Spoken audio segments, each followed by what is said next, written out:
Halo. Ya, Assalamualaikum warahmatullahi wabarakatuh.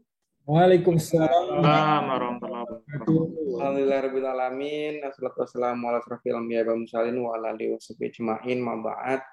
Bersyukur kepada Allah Subhanahu wa taala, Bapak Ibu, hari ini kita diberikan kesempatan kesehatan untuk dapat hadir secara tatap layar ya, atau tatap muka secara daring dalam rangka mensosialisasikan penggunaan sistem EPPM yang terbaru. Salam dan salam kepada Rasulullah Sallallahu Alaihi Wasallam. Allahumma sholli ala Muhammad wa ala ali Muhammad. Assalamualaikum warahmatullahi wabarakatuh. Yang kami hormati Sekretaris APPM Universitas Riau, Dr. Emil Firdaus. Yang kami hormati pemateri kita hari ini, Pak Ibnu Dakikil. Sekarang pukul berapa ya Pak ya di Jepang ya? Pagi atau siang ini? Kemudian Bapak Ibu yang sudah bersedia hadir pada meeting hari ini. Dan tentunya menjadi sebuah kebahagiaan hari ini kita dapat mengadopsi salah satu aplikasi pelaksanaan penelitian pengabdian masyarakat yang sudah dikembangkan oleh LPDP yang kemudian diadopsi oleh Universitas Riau, yang semoga dengan aplikasi ini kemudian Bapak Ibu dapat memantau ataupun kita semua dapat memantau terlaksananya kegiatan penelitian pengabdian masyarakat secara daring yang terukur dan tentunya menjadikan proses kegiatannya menjadi lebih terbuka. Untuk itu nanti kita akan mendengarkan paparan bagaimana cara penggunaan PPM ini. Namun sebelumnya kita akan mendengarkan pengarahan sekaligus pembukaan secara resmi kegiatan kita yang akan disampaikan oleh Sekretaris LPPM Universitas Riau kepada Dr. Emil Firdaus. Kami persilakan, Bu. Baik, terima kasih Romi. Terdengar ya suara saya ya? Terdengar, Bu, jelas. Oke, baik. Alhamdulillahirabbil alamin. Assalamualaikum warahmatullahi wabarakatuh. Waalaikumsalam. Selamat pagi dan salam sejahtera bagi kita semua. Bapak Ibu dosen Universitas Riau yang saya hormati, tim LPPM Universitas Riau, dan juga narasumber kita ya pada pagi hari ini, Pak Ibnu yang live dari Jepang ya, Pak Ibnu ya. Semoga semua kita dalam keadaan sehat walafiat dalam masa pandemi ini, karena memang inginnya kita sih sosialisasinya secara luring ya, namun karena kondisi pandemi ya, kemudian meningkatnya kasus COVID-19 ini, maka kita adakan kegiatan ini secara daring. Namun begitu tidak mengurangi semangat kita ya Bapak Ibu sekalian untuk mengikuti acara ini, walaupun kami yakin sebetulnya Bapak Ibu sekalian itu sudah mengerti ya mungkin dengan sistem yang baru ini karena sudah kita share juga. Namun memang kalau ada hal-hal yang ingin didiskusikan nantinya kita juga bersedia membuka ruang untuk itu, karena memang sistem ini adalah dari kita dan untuk kita oleh kita gitu ya. Jadi memang ini milik Universitas Riau. Hanya yang menginisiasinya adalah LPPM Universitas Riau. Nah, sebelum kita mulai acara kita pagi ini, Bapak Ibu sekalian, kita panjatkan puji syukur dulu kehadirat Allah Subhanahu wa taala ya, Tuhan yang Maha Esa, karena kita masih diberi nikmat hidup ya dan kesehatan dalam kondisi pandemi ini, dan juga salawat dan salam tak lupa kita panjatkan kepada Nabi besar kita, Nabi Muhammad Sallallahu Alaihi Wasallam, dengan ucapan Allahumma sholli ala sayyidina Muhammad wa ala ali sayyidina Muhammad.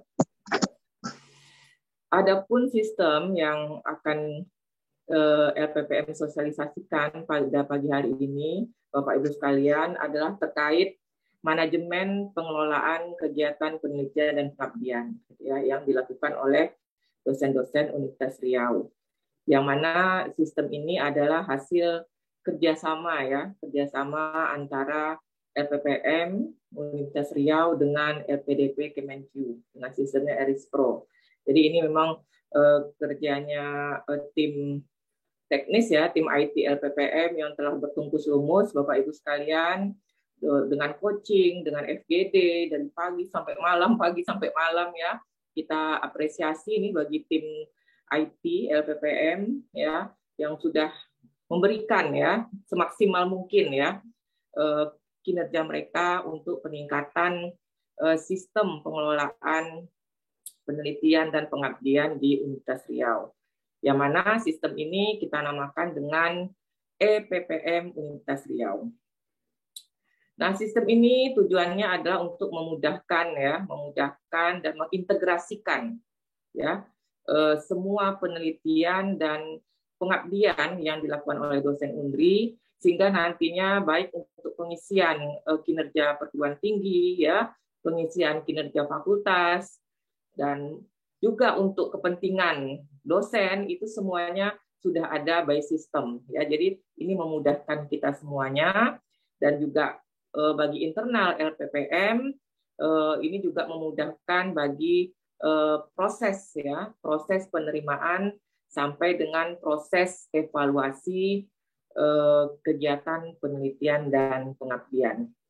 Nah, mungkin nanti bisa hal-hal yang ingin ditanyakan dengan narasumber. Kita sediakan waktu sampai jam 11 ya, Rom, kalau nggak salah ya. Silahkan nanti mengadakan tanya jawab. Nah, dengan tidak memperpanjang kata sambutan, maka kegiatan pagi hari ini sosialisasi EPPM Universitas Riau secara resmi saya buka dan mudah-mudahan sampai dengan akhir acara kita lancar dan Bapak Ibu sekalian akan lebih mudah ya dalam mengupload atau mensubmit proposalnya. Demikian kata-kata sambutan dari saya. Mohon maaf jika ada yang kurang berkenan. Assalamualaikum warahmatullahi wabarakatuh. Waalaikumsalam warahmatullahi wabarakatuh.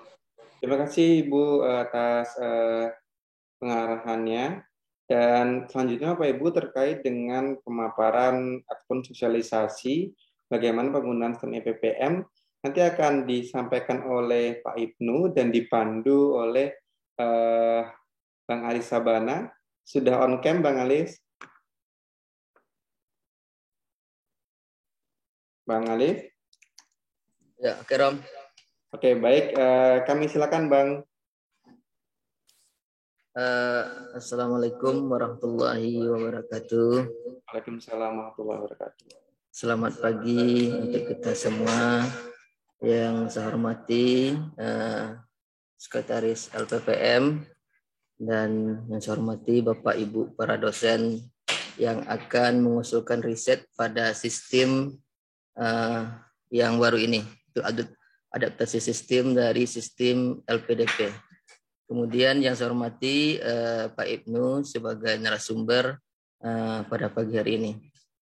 Baiklah, untuk tidak mempersingkat waktu, mungkin langsung saja kita serahkan acara ini kepada Pak Ibnu. Mungkin apa yang perlu ditanyakan nanti terkait sistem yang sudah kita uji coba satu hari ini mungkin bisa ditanyakan dengan Pak Ibnu di sesi diskusi. Mungkin disilakan dipaparkan Pak Ibnu untuk presentasi hari ini. Terima kasih, Pak. Bismillahirrahmanirrahim. Assalamualaikum warahmatullahi wabarakatuh. Waalaikumsalam warahmatullahi wabarakatuh. Puji syukur kita panjatkan kepada Allah Subhanahu wa taala atas berkat dan rahmatnya kita dapat berjumpa online hari ini dalam rangka sosialisasi EPPM yang kami hormati Bapak Ibu Sekretaris EPPM Bu Emilda, kemudian Bapak Ibu dosen yang kami hormati. Hari ini izinkan saya untuk mempresentasikan sedikit apa yang telah kami lakukan di tim adopsi Eris Pro. Saya izin share screen ya.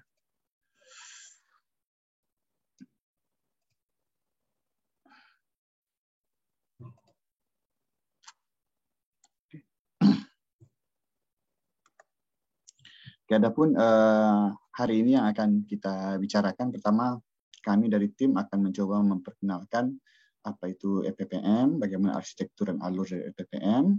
Kemudian kami akan fokus pada dua proses saja, yaitu proses registrasi, kemudian sinkronisasi biodata, dan pengusulan proposal. Sebenarnya masih ada satu siklus yang cukup besar lagi, yaitu siklus manajemen grantee. Itu dilakukan ketika Bapak Ibu sudah diterima proposalnya.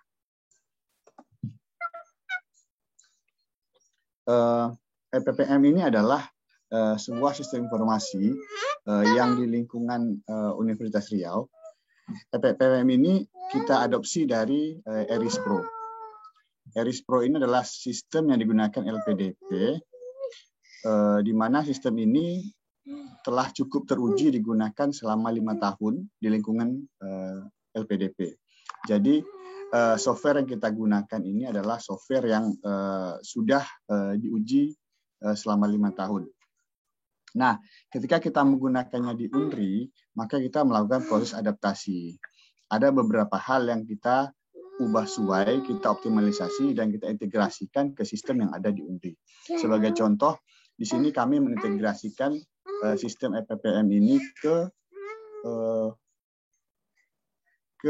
bisnis, ke Google akun dari UNRI. Bentar.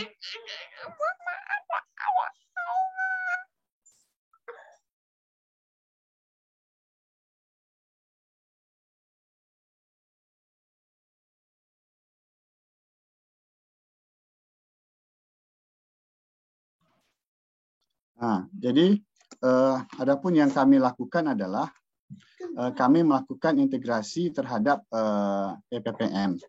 Jadi pada sistem ini kami melakukan integrasi terhadap sistem yang sudah ada, yaitu login yang kita sebut selama ini adalah UNRI Digital Platform. Jadi ketika Bapak Ibu melakukan registrasi dengan single klik, itu salah satu bentuk dari aplikasi yang telah kita kembangkan selama ini. Nah, kita langsung saja ke intinya tentang EPPM. Pada sistem ini, kita akan membaginya menjadi 3 proses. Yang pertama input, proses, dan output. Nah, pada sistem ini, perbedaannya dengan sistem sebelumnya, kita ada penambahan beberapa aktor baru, yaitu fakultas dan analis riset. Pada sistem ini ada 4 aktor yang akan berperan terhadap pengusulan dan manajemen proposal, manajemen riset di UNRI. Yang pertama adalah ketua peneliti, yang kedua adalah fakultas, yang ketiga adalah reviewer, yang keempat adalah analis riset. Jadi ada 2 tambahan, yaitu fakultas dan analis riset. Nah, ketua peneliti itu fungsinya atau ya hal-hal yang bisa dilakukan adalah mengusulkan proposal penelitian dan pengabdian, kemudian melakukan penandatanganan kontrak, SK, serta melakukan pencairan. Kemudian dia juga bisa mengisi progres riset, serta yang terakhir mengumpulkan indikator riset. Nah, bagi user fakultas, mereka bisa mengapprove proposal yang telah disubmit oleh ketua peneliti. Jadi sebelum proposal itu masuk ke LPPM, proposal itu akan masuk dulu di level fakultas. Jadi fakultas akan bisa menolak atau melanjutkan proposal yang telah Bapak Ibu usulkan.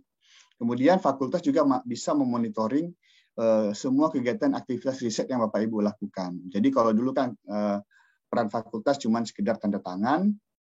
Nah, kalau sekarang dia bisa memonitoring, artinya dia bisa ngelihat, oh, saya ini setelah saya setujui risetnya, setelah saya setujui dari level fakultas, sekarang ini dia di level mana, misalnya sedang direview itu, kemudian keluarannya apa, budget yang didapatkan berapa. Nah, itu fakultas bisa melihat semua aktivitas itu. Nah, kemudian reviewer itu bisa menilai substansi dari penelitian, kemudian dia bisa menilai luaran dan indikator kinerja riset. Kemudian yang tambahan baru adalah analis riset. Nah, analis riset ini tugasnya adalah dia akan menilai RAB Bapak Ibu yang Bapak Ibu kumpulkan. Jadi RAB. Kalau dulu kan kita kan biasanya dilakukan, misalnya saya usulkan 10 juta, kemudian diterima 8 juta. Nah, itu yang akan melakukan analisis terhadap RAB itu adalah analis riset. Jadi bagaimana cara dia melakukannya nanti berdasarkan menghitung dari yang kita sebut dengan indikator kinerja riset. Jadi untuk melakukan tugasnya ada 3 instrumen yang akan digunakan. Yang pertama itu adalah penilaian dari fakultas, penilaian substansi oleh reviewer, dan review RAB dari research. Ketiga-tiga instrumen ini telah dipersiapkan untuk menilai proposal Bapak Ibu. Nah, setelah proposalnya diterima, maka kita namakan dia itulah grantee. Jadi yang penerima dana grantnya. Hal-hal yang bisa dilakukan adalah Bapak Ibu bisa melaporkan aktivitas research dan abdimasnya, kemudian melakukan monitoring. Fakultas bisa melakukan monitoring internal dan internal LPPM dan monitoring fakultas. Kemudian bisa melakukan monitoring terhadap indikator kinerja riset. Nah, pada tahap pertama kita akan melakukan registrasi peneliti. Nah, pada tahap ini kami menawarkan 2 opsi untuk melakukan registrasi. Yang pertama itu adalah menggunakan Google Lecturer Unri. Jadi EPPM ini sudah kami integrasikan dengan Unri Digital Platform sehingga kita bisa menggunakan Google Lecturer Unri. Jadi Bapak Ibu kalau punya email @lecturer.unri.ac.id atau kalau misalnya di teknik punya eng.unri.ac.id, eng.unri.ac.id. Nah, itu Bapak Ibu tinggal klik saja, itu otomatis sudah. Jadi otomatis bisa masuk login. Jadi nggak perlu ingat password lagi. Jadi nggak perlu tanya-tanya password lagi. Passwordnya ya password email tersebut. Nah, tapi kalau misalnya Bapak Ibu tidak menggunakan email Unri, nah ini caranya cukup panjang. Yang pertama Bapak Ibu harus mengisi form registrasi berikut ini. Kemudian setelah ini disubmit, maka akan muncul verifikasi akun. Bapak Ibu tekan request verification code, nanti Bapak Ibu akan dikirim sebuah email yang berisi kode verifikasi.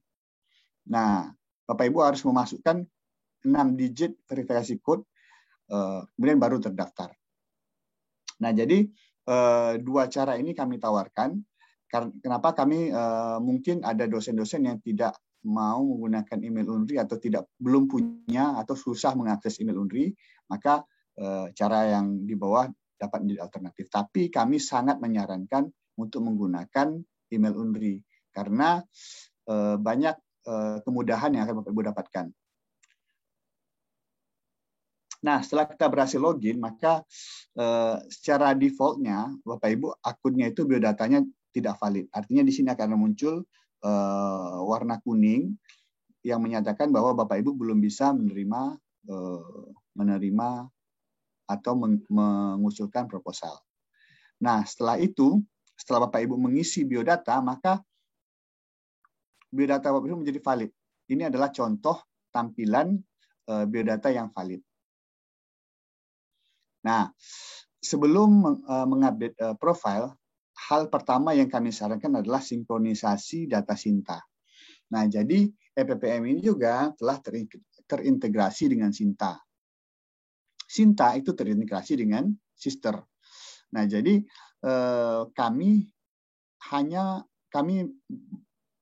tujuannya adalah untuk mempermudah Bapak Ibu. Jadi ketika kita udah mengisi lengkap di Sinta atau Sister, maka kita datanya tinggal ditarik. Jadi Bapak Ibu tidak perlu mengisi ulang data-data yang sudah pernah diinputkan. Nah, jadi pada tahap ini langkah pertama yang kami sarankan adalah sinkronisasi dengan data Sinta.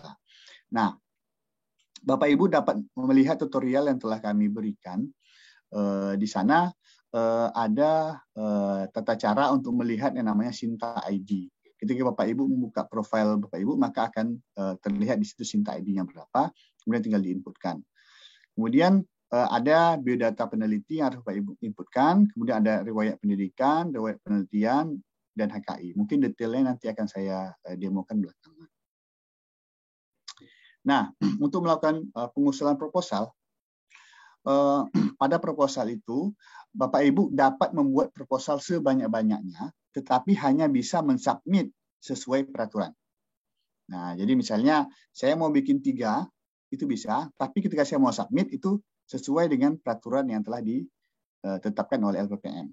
Jadi misalnya hanya boleh mensubmit 1 penelitian sebagai ketua, kemudian 1 sebagai atau 1 sebagai ketua pada penelitian, kemudian 1 sebagai ketua pada pengabdian misalnya. Nah, jadi untuk membuatnya bisa banyak, tapi ketika submitnya itu nanti akan dibatasi. Nah, kemudian di sini adalah daftar skema yang bisa Bapak Ibu dapatkan. Di sini ada 2 skema. Yang pertama skema kompetisi dan skema invitasi. Bedanya antara skema kompetisi dan invitasi ini adalah nanti pada proses seleksinya, pada kompetisi itu nanti akan ada pemaparan isi proposal. Kemudian bagian bawah sini yang kita lihat adalah daftar proposal yang telah kita buat. Statusnya masih draft, itu artinya belum disubmit. Nah, ini adalah contoh tampilannya. Jadi di sini Bapak Ibu dapat melihat status draft, status. Jadi pada sistem EPPM ini dia mengatur proses itu dari awal sampai akhir. Jadi proses dari awal itu misalnya dari draft, kemudian proposal disubmit, kemudian dilakukan seleksi administrasi oleh fakultas, kemudian dilakukan desk evaluation, kemudian dilakukan visitasi, kemudian dilakukan verifikasi RAB, kemudian dilakukan offering, kemudian dilakukan penerbitan SK. Nah, jadi semua perubahan status ini itu bisa Bapak Ibu lihat di status proposal. Jadi misalnya kita nih pengen tahu nih, misalnya saya udah menang, misalnya udah dapat risetnya, tapi kok belum cair-cair ya, di mana permasalahannya itu bisa lihat di status ini. Karena statusnya apakah ketika LFPM itu menerbitkan SK, kemudian laporannya belum laporan revisinya belum diupload, itu akan kelihatan di status ini. Jadi status ini adalah indikator pengerjaan proposal Bapak Ibu oleh LPPM. Jadi ketika ini berubah, ketika status ini berubah, maka di sini Bapak Ibu dapat melihat informasinya. Nah, pada perubahan status ini, ketika Bapak Ibu membuat proposal, maka secara default dia akan kita namakan sebagai draft. Draft ini Bapak Ibu bisa bikin sebanyak-banyaknya, tapi ketika submit proposal hanya sesuai dengan peraturan dari LPPM. Nah, ketika disubmit nanti di sini sudah saya sampaikan ada fakultas yang akan melakukan approval. Jadi Bapak Ibu bisa lihat di status ini kalau misalnya kok saya di fakultasnya kok lama ya, nah itu berarti bisa mengontak fakultas. Nah, setelah dari fakultas nanti baru akan masuk ke desk evaluation, kemudian ada visitasi atau pemaparan kalau dia milih yang kompetisi. Nah, setelah Bapak Ibu lolos semua ini, maka tahap terakhir adalah verifikasi RAB. Nah, setelah verifikasi RAB ini, analis riset nanti akan memutuskan, oh budgetnya yang cocok dengan indikator riset seperti ini adalah sekian. Nanti akan kembali dilakukan offering, dilakukan penawaran misalnya. Misalnya saya mengusulkan 10 juta, ternyata sama analisnya dikasih cuma 5 juta. Saya masih punya hak untuk tidak menerima gitu. Jadi kalau saya tolak, ya udah saya nggak mau ambil gitu. Nggak, maksudnya di sini di offering ini masih ada sebuah keputusan si peneliti itu kalau misalnya ternyata dia penilaiannya itu dengan donasi itu tidak memungkinkan, maka dia bisa menolak proposal riset tersebut. Kemudian setelah offeringnya dia setujui, baru lakukan penerbitan SK. Nah, ini kira-kira yang saya sampaikan tadi. Jadi dari pembuatan draft, disubmit, approval fakultas itu bisa saja tidak setujui, maka dia akan kembali menjadi draft dan bisa disubmit ulang. Jadi misalnya entah ada misalnya file-file yang kurang, misalnya atau misalnya anggotanya ternyata anggotanya itu tidak boleh mengusulkan. Nah itu fakultas punya hak untuk tidak setuju dan dia akan Bapak Ibu bisa merevisi kembali proposal tersebut dalam waktu yang ditentukan. Kemudian dilakukan seleksi administrasi, kemudian dilakukan pengumuman, pemaparan, penilaian RAB dan penawaran. Setelah penawaran diokekan baru tanda tangan SK dan kontrak. Nah, untuk mengusulkan proposal, maka ada beberapa hal yang perlu diisikan. Yang pertama adalah informasi umum, kemudian anggota tim, anggaran biaya, mitra, dokumen penelitian pengabdian, kemudian dokumen luaran. Nah, pada anggota tim, anggaran, mitra, dokumen, dan indikator ini tidak akan bisa diisi sebelum kita mengisi informasi umum proposal sehingga mendapatkan kode ini. Jadi LPPM 2020 29/4 ini adalah seperti nomor yang menyatakan bahwa oke, ini udah bisa diteruskan ke anggota tim, anggota anggaran biaya dan segala macam. Nah, untuk menyelesaikan ini maka Bapak Ibu harus mengisi semua item yang ada di formulir ini. Nanti mungkin detailnya akan kita jelaskan di belakangan. Saya akan langsung saja kita ke demo program. Sebentar.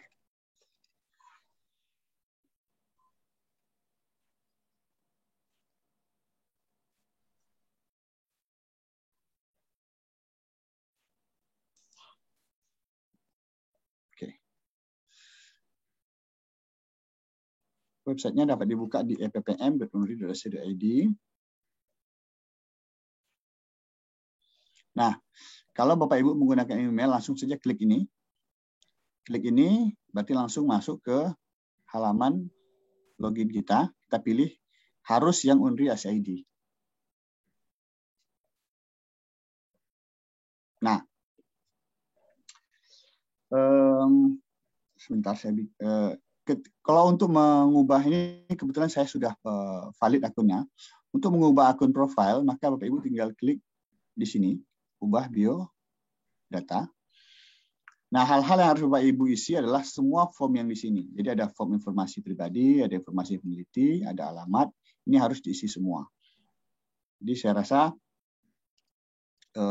mungkin tidak ada yang sulit di sini, tapi di sini harus yang pokoknya diisikan semua gitu. Jadi ketika sini sudah diisikan semua, insya Allah itu sudah valid.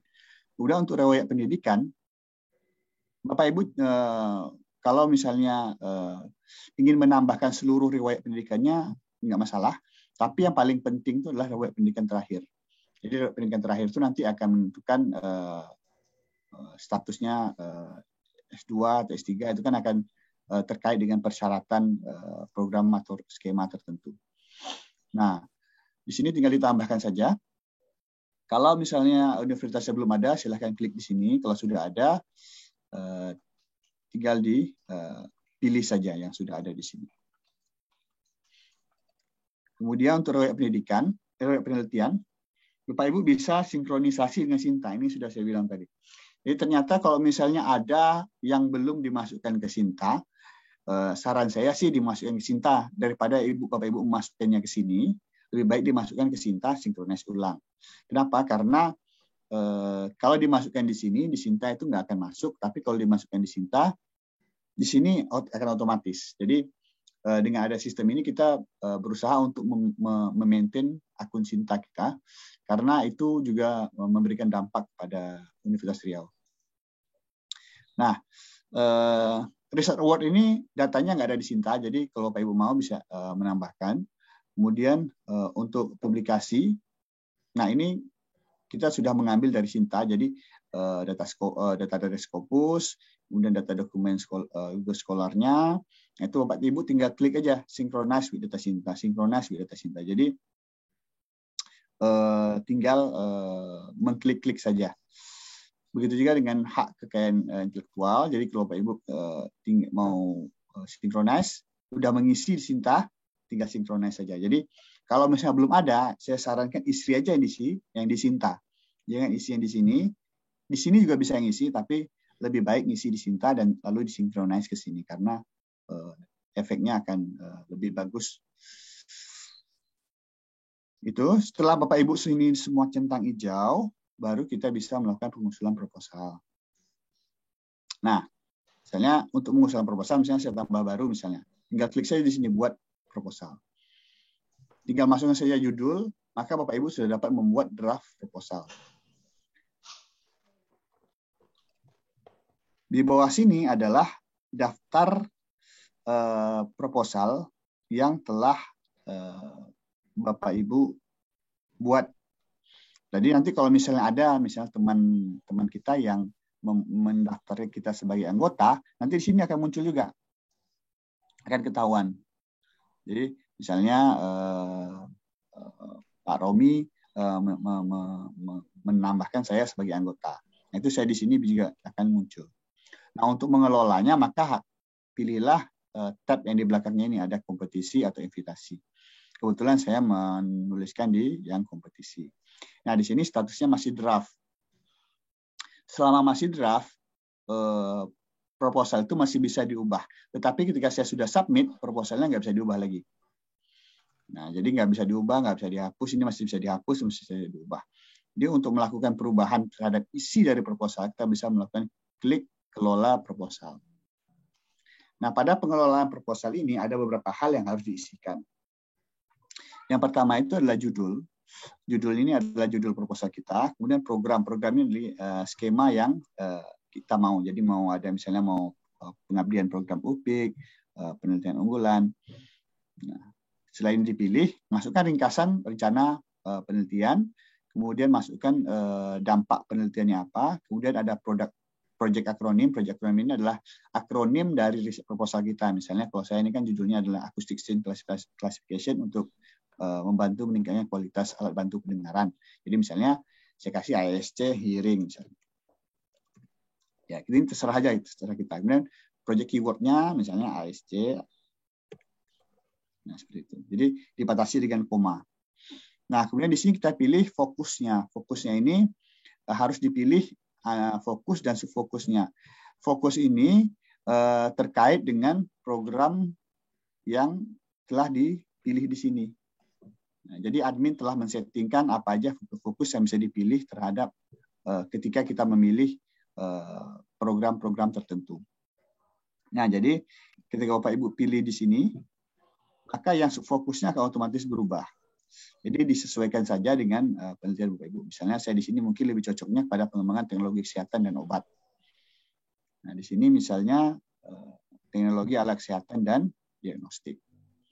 Nah, kemudian ada jenis luarannya. Jenis luaran ada namanya luaran produk dan ada luaran kebijakan atau model. Perbedaannya, kalau produk ini kan ada barangnya, ada teknologi yang dihasilkan. Gitu. Kalau model ini dia sebatas kebijakan atau hanya model yang dihasilkan. Nah, kemudian ada di sini adalah project funding plan. Jadi kita merencanakan riset ini berapa tahun? 1 tahun, 2 tahun, atau 3 tahun. Kalau Bapak Ibu mengisikan 1 tahun, 2 tahun, misalnya mengisikan 2 tahun, nanti itu akan berpengaruh pada budget. Bapak Ibu harus mengisi budget untuk 2 tahun.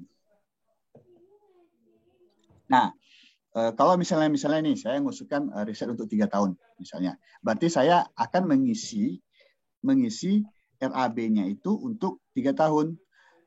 Pada sistem EPPM ini, kalau misalnya saya pada tahun pertama ini disetujui, tahun kedua itu saya tidak perlu lagi melakukan usul ulang gitu. Jadi masukkan lagi proposalnya untuk tahun kedua nggak perlu. Pada sistem ini mekanisme untuk yang multi years itu nanti pada akhir akan ada evaluasi yang untuk multi years. Disitulah diputuskan Bapak Ibu bisa lanjut tahun depan atau tidak. Gitu. Jadi di sistem ini kalau kita pilih multi years nanti di akhir tahun itu nanti reviewer akan ngasih keputusan nih. Oh ini nggak bisa lanjut nih karena mungkin ada luaran indikatornya tidak tercapai atau gimana, itu penilaian dari reviewer. Jadi reviewer akan nilai ini layak untuk dilanjutkan atau ini tidak layak untuk ini. Kalau dia layak, maka dia dapat dilanjutkan tahun depan tanpa harus submit proposal. Nah, setelah ini diisi, maka baru bisa mengisi anggota tim. Nah, untuk mengisi anggota tim, maka Bapak Ibu perlu tahu 2 hal. Yang pertama yaitu email dari email dari anggota kita dan kemudian nick-nya. Kenapa kami pilihkan nick? Karena nick ini kan bersifat pribadi ya. Jadi kalau dia nggak akan bisa diketahui kalau nggak ditanyakan. Jadi kalau Bapak Ibu ngisikan sembarangan, maka nanti akunnya itu nggak, misalnya saya ngisikan yang salah-salah saja. Misalnya saya isikan, misalnya alamatnya palsu, Unri. Nah, kalau saya ngisikan sembarangan ini, maka ketika saya isikan ini, maka akun ini akan terbuat, akan dibuat secara otomatis, dan palsu.unri.ac ini akan terima email. Bahwa akan ada yang dia klik di email itu, sehingga dia bisa membuat akunnya. Nah, tapi di sini statusnya itu not verified. Dia harus bikin dulu akunnya, verifikasi, isi personal datanya. Jadi yang hijau ini berarti Pak Aidil, ini saya contohkan Pak Aidil ya. Pak Aidil ini dia sudah di-verified, tapi profilnya belum lengkap. Dia belum mengisikan data research-nya, dia belum mengisikan ininya. Jadi Bapak Ibu bisa tahu, oh dia ini udah, ini belum, ini udah, ini belum. Jadi dari sini nanti ini akan jadi poin penilaian. Jadi Bapak Ibu bisa submit kayak gini, tapi nanti sama reviewernya langsung aja dia tolak gitu kan. Jadi kita nggak kunci. Kalau Bapak Ibu tidak menyuruh anggota penelitinya memverifikasi, mengisi segala macam, nah itu dia tetap bisa submit nanti, tapi penilaiannya akan jadi bermasalah. Nah, untuk anggaran, sesuai arahan dari LPPM, ada 5 aspek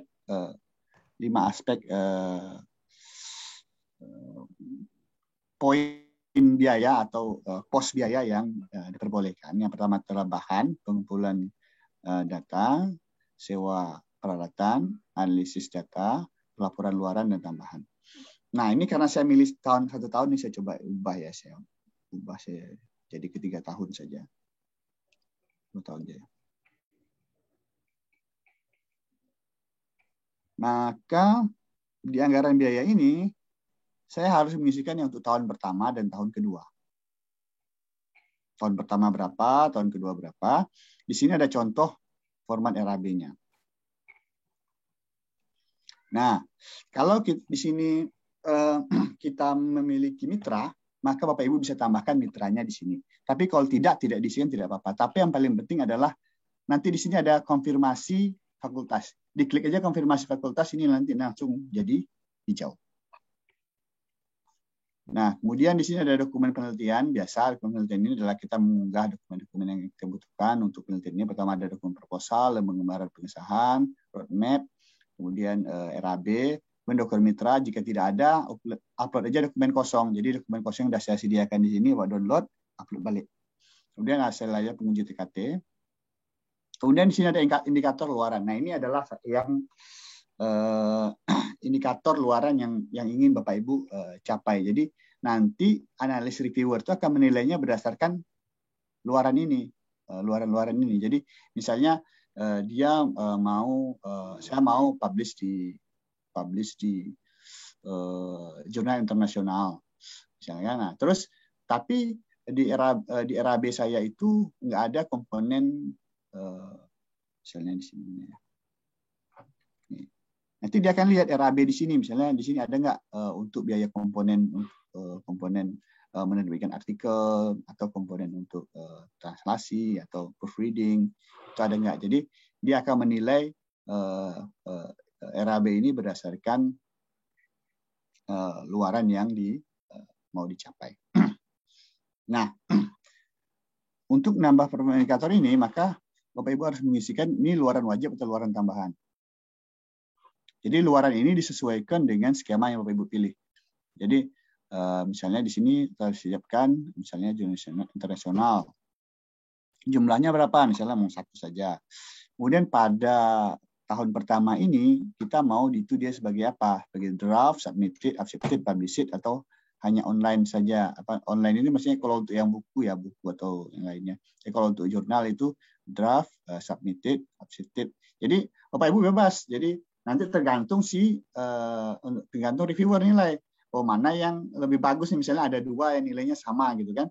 Jadi yang satunya udah mau accepted, tapi ini cuma sampai draft gitu. Jadi reviewer tuh bisa menilai lebih enak gitu. Jadi seperti itu mungkin. Jadi status ininya, kemudian di sini jelaskan, misalnya saya akan jurnal targetnya adalah misalnya IEEE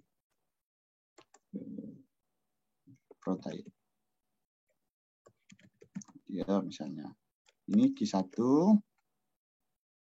bla bla misalnya. Ini kita jelaskan di sini. Jadi jelaskan bagaimana cara Bapak Ibu melakukan ini, mendapatkan indikator ini gitu. Jadi apa yang ini kan. Save. Oh, mungkin sudah saya isi ya. Internasional sudah saya pilih tadi ya. Ini yang lain. Nah. Jadi internasional sudah ada, kemudian proceeding.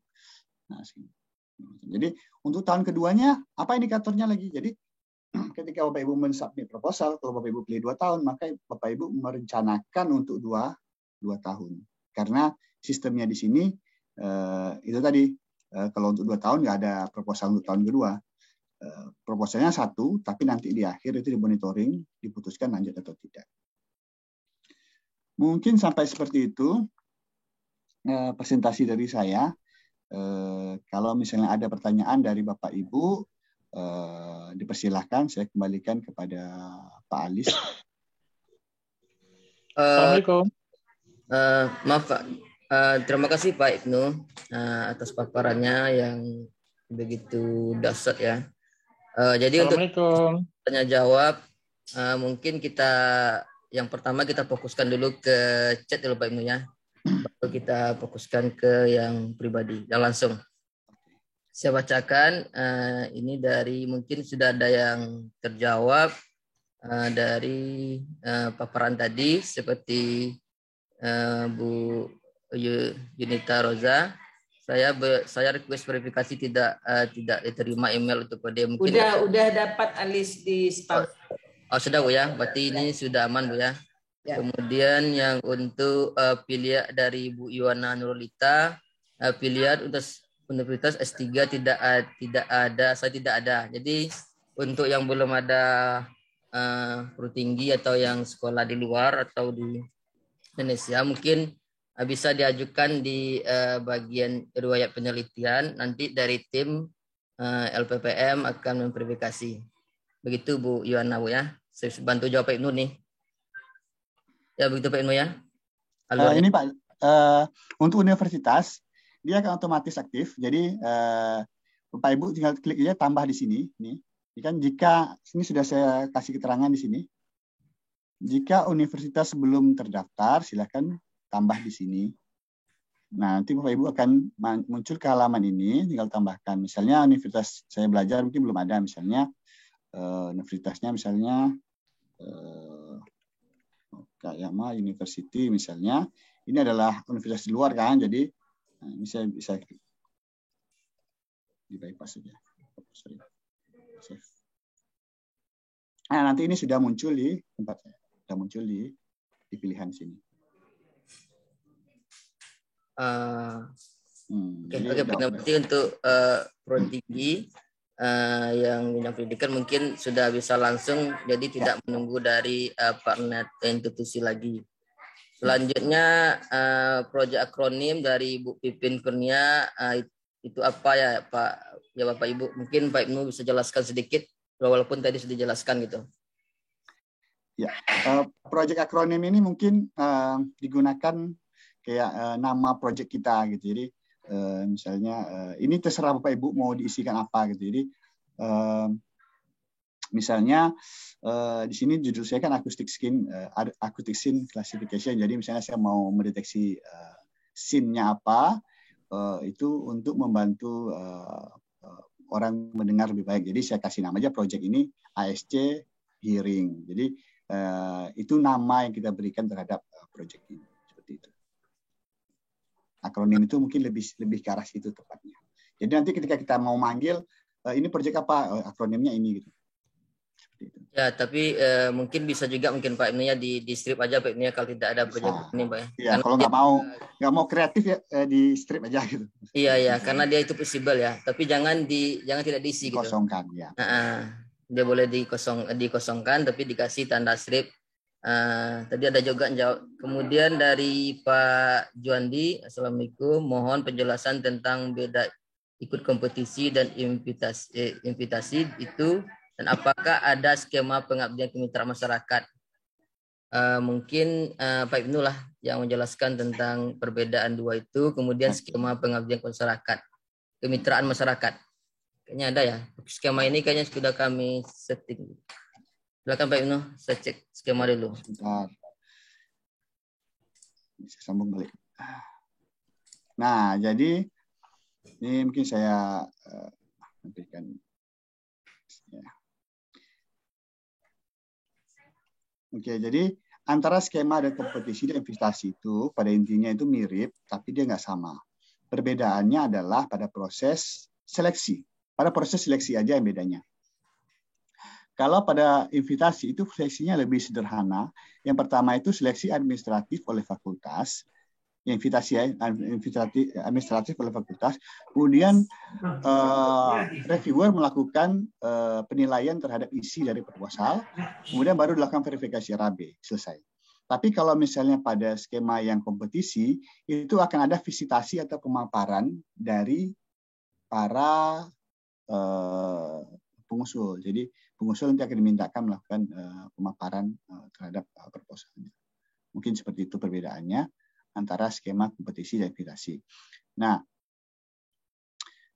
dalam skema ini ada kita namakan program. Jadi ada bidang ilmu, ada inovasi, ada kolaborasi. Jadi pada invitasi ini itu dosen muda itu termasuk invitasi. Pengabdian program kemiritaan masyarakat termasuk invitasi. Jadi kalau Bapak Ibu pengen mau ngambil misalnya program kemiritaan masyarakat, maka pilihlah yang invitasi ini. Langsung diklik buat di proposal. Seperti itu. Itu bedanya, Pak. Jadi perbedaannya cuma satu, yaitu di proses seleksi. Tapi kalau untuk proses lainnya, setelah dia menang, udah dapat proposalnya, itu sama saja antara kompetisi dengan invitasi. Dari segi aplikasi ya. Assalamualaikum Pak. Halo. Waalaikumsalam Pak. Ya. Jadi yang maksudnya misal bidang ilmu itu termasuk kompetisi atau invitasi ya, bidang ilmu? Kompetisi ini Pak. Oh, bidang ilmu kompetisi ya? Betul. Yang invitasi tadi dosen muda aja? Dosen muda saja, betul Pak. Dengan kemitraan masyarakat? Ya, betul Pak. Oh, dengan kemitraan masyarakat. Terus apa yang menjadi aturan ya, bahasanya si A ini, dosen si A ini dia hanya bisa invitasi, atau si A ini, dosen B ini dia hanya bisa kompetisi saja. Itu ada nggak aturannya tuh? Peraturan itu diatur oleh LPPM pada panduan itu Pak. Pada panduan. Ada di panduan ya Pak ya? Iya, betul Pak. Oh, panduan itu bisa dilihat di mana Pak panduannya? Halo, Pak Juandi. Oh, nggak salah ya.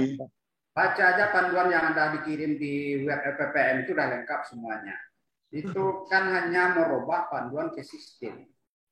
Jadi dosen muda itu diperlakukan berbeda dengan dosen senior itu aja. Oh, panduannya tetap sama Pak? Sama, cuma ini sekarang merubah dalam bentuk diberikan kemudahan kepada semua stakeholder, termasuk peneliti. Aturan-aturan invite tadi itu Pak, enggak nampak saya di panduan itu. Anda baca PPM itu, dosen muda itu diberikan perlakuan yang berbeda. Itu aja. Dia tidak perlu seleksinya ketat seperti dosen senior. Ada lagi nanti akan muncul juga nanti kebutuhan untuk kebutuhan UNRI. UNRI membutuhkan riset ini, maka ada peneliti yang diundang nanti, termasuk pengabdian diundang. Beda, maka perlakuannya berbeda. Kalau di DRPM itu semacam penugasan. Kalau di dosen muda, mereka itu tidak seleksinya tidak ketat, seperti tidak ada pemaparan proposal atau apalah.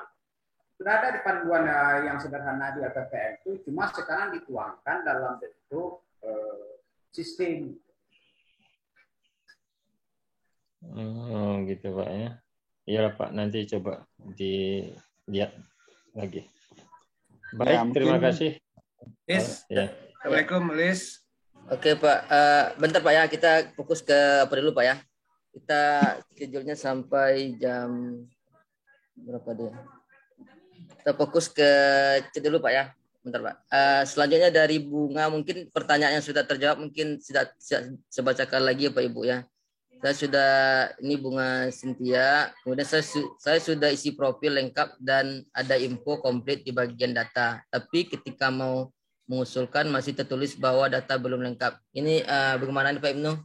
Saya sudah isi profil, kemudian di datanya belum ada warna kuning tadi Pak Ibnu mungkin. Warna kuningnya masih ada? Masih ada. Warna kuning, oke. Ini Ya, saya Lis, coba mungkin ini terkait dengan apa juga, Lis? Boleh nggak biar sekalian dijawab oleh Pak Ibnu? Gimana Pak Ibnu? Boleh Pak Ibnu? Ya silakan aja, silakan Pak. Ya, Silakan, baik. Pak. Makasih, Lis. Assalamualaikum Pak Ibnu. Waalaikumsalam Pak. Ya, jadi saya sedikit ada persoalan di apa? Mau Pak, suaranya nggak kedengeran? Jadi ada yang lecturer, ada yang Eng Unri ACID itu. Betul. Nah, kebetulan saya diikutkan sebagai anggota dan dimasukkan pakai email Eng Unri. Betul, oke. Nah, sementara saya update biodata saya itu pakai lecturer. Nah, sehingga ketika saya update biodata, itu disampaikan bahwa nick saya itu sudah terpakai. Betul. Terpakai berarti menggunakan email Eng gitu Pak.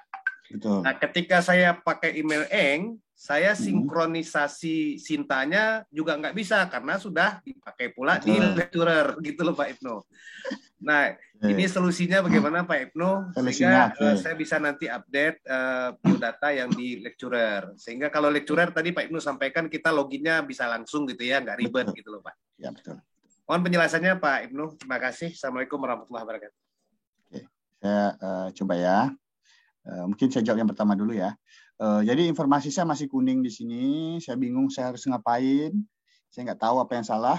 Bapak Ibu bisa tengok di sini. Nah, ini.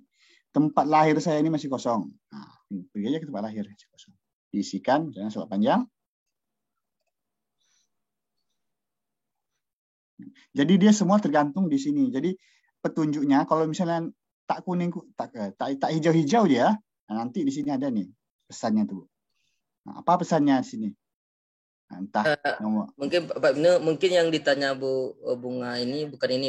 Dia checklistnya itu udah warna hijau semua Pak Ibnu. Cuman adanya itu masih ada ini katanya belum komplit gitu. Mungkin itu mungkin Pak Ibnu. Saya kemarin coba juga mungkin gitu juga karena saya ada dosen wajar lah gitu kan. Tidak komplit. Dia nih checklistnya udah semua nih. Udah hijau semua. Checklistnya ada hijau semua. Nah, cuma pesannya masih belum komplit juga gitu. Pesannya di mana? Pesannya yang muncul nggak komplit itu? Di ini tunggu bentar ya saya cek. Dia pesannya itu Anda belum dapat melakukan pengusulan karena belum mengisi biodata.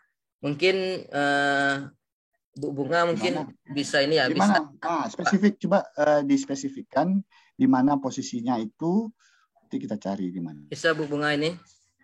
Ya. Langsung. Ya ini Bunga juga lagi ngecek kan di bagian itu data profil itu kan ada komplit bagian atas kanan kan? Kurang jelas ya. Suara Bu. Yang ini ya komplit ya Bu ya. Ini udah komplit yang bawahnya Bu. Oh yang di bawah sekali mungkin belum Pak. Iya Bu. Jadi supaya komplit Ibu semuanya harus komplit. Jadi harus ini. Jadi ini ada keterangannya di sini Bu. Jadi kelengkapan biodata. Jadi isian belum lengkap dan harus dilengkapi. Jadi kalau masih kuning di sini atau masih abu-abu itu artinya belum komplit. Walaupun di sini udah komplit, tapi kalau di sini belum komplit itu belum bisa. Oh iya, mungkin yang paling bawah sepertinya Pak. Yang di atas itu udah checklist. Oh iya Bu, oke. Mungkin bisa coba lagi nanti kalau ada masalah. Terima kasih ya Pak ya. Iya Bu. Pak Ibnu. Pak Ibnu, yang kalau kasus saya yang yang halaman ini mau jawab. Kalau halaman ininya sudah hijau semua Pak Ibnu. Tapi ketika saya klik di home, kalau di home itu keluar warning tadi Pak. Ya, sebentar Pak. Jadi saya jawab gini. Jadi kan Bapak saya ulangi ya biar nggak salah ya.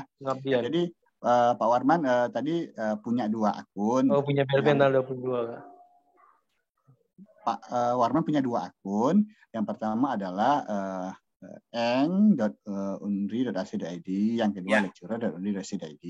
Salah satu akunnya itu telah Bapak verifikasi semuanya. Misalnya saya asumsikan aja yang eng sudah Bapak verifikasi semuanya. Udah lengkap, udah komplit misalnya kan. Tapi ternyata Bapak ingin pakai yang lecturer, gitu Pak ya? Iya. Nah, ketika Bapak mau mengisikan tuh nggak bisa lagi karena email di sini sudah dipakai, ya kan Pak kan? Iya betul Pak. Nah, nick-nya juga sudah dipakai. Nah, caranya yang pertama itu Bapak bisa ganti aja yang akun eng tadi ini dengan yang palsu.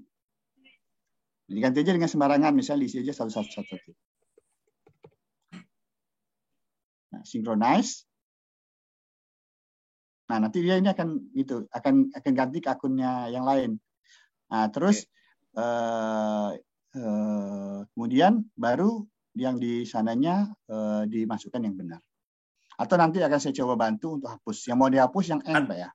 Yang dihapus mungkin yang eng saja Pak, karena kebetulan yang lecturer saya sudah lengkapi semua.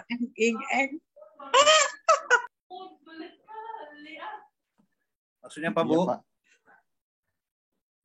Yang eng tuh bisa juga Pak untuk. Iya. Maksud saya gini Pak Ibnu, kebetulan saya yang sudah melengkapi itu informasi pribadi, kemudian synchronize data Sinta, itu yang lecturer. Tapi ketika saya mengisi identitas peneliti, begitu saya masukkan nick, itu katanya nicknya sudah dipakai di email yang lain. Berarti kan di eng-nya ya Pak?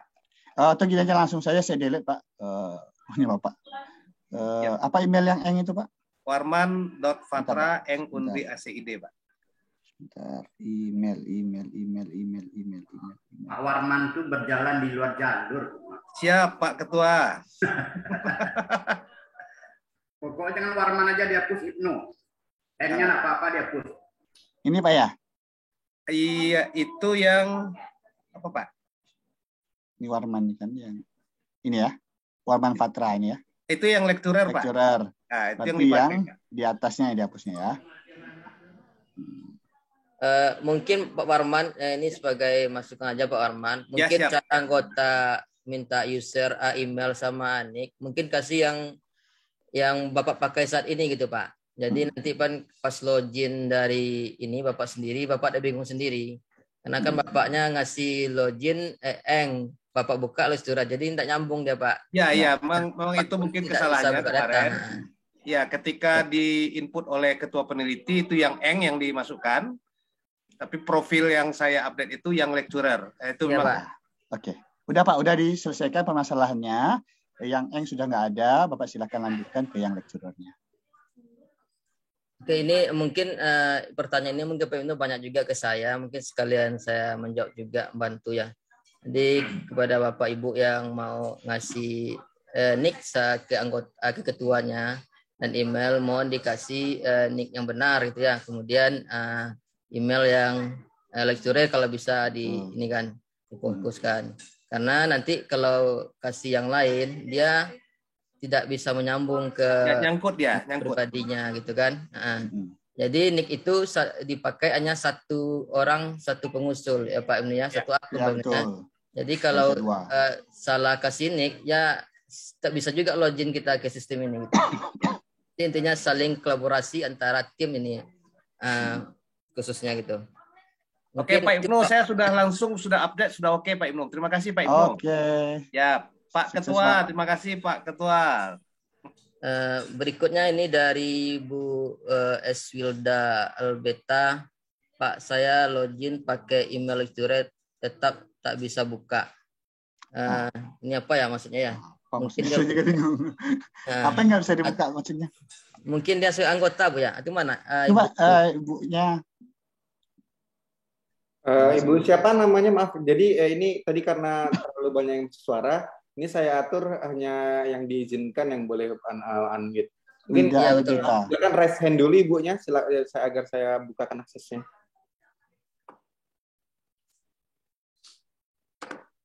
Ibu siapa namanya Bang Alis?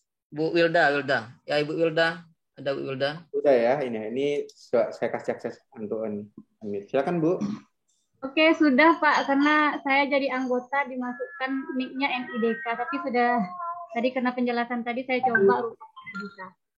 Nggak bisa. NIDK saya, nick itu diisi NIDK, jadi nggak tersambung ke lecturer saya, sudah saya rubah baru bisa. Oke, terima kasih Bu. Selanjutnya mungkin dari Bu Erika.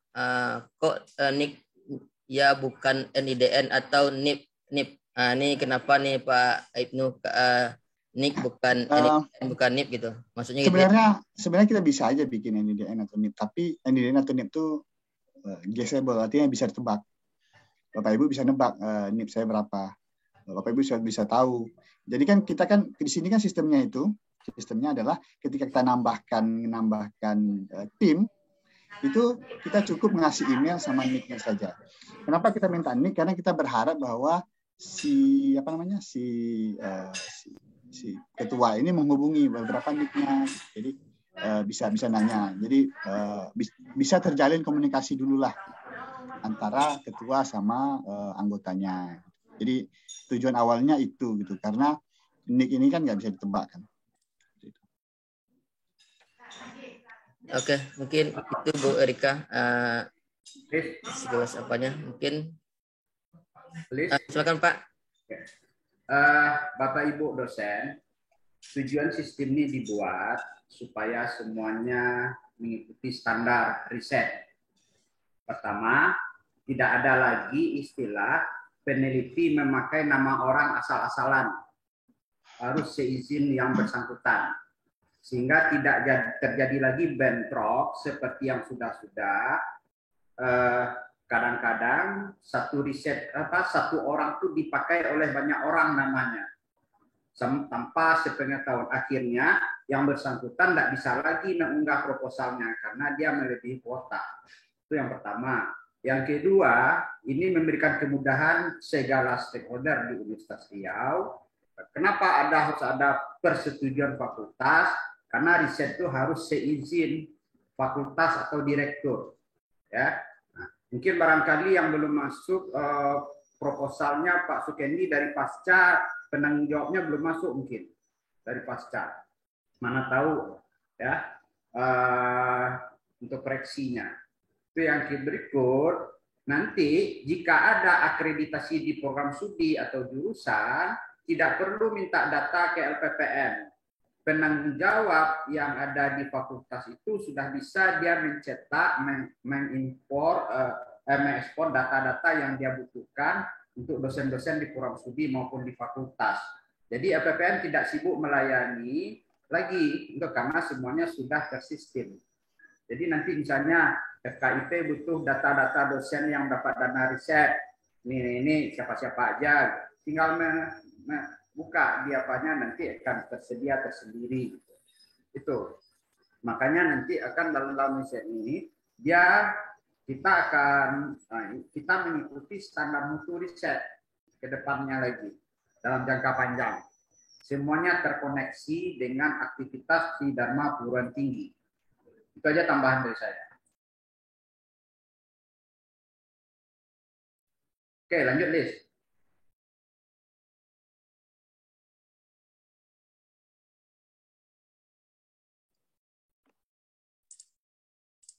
Terima kasih Pak Ketua.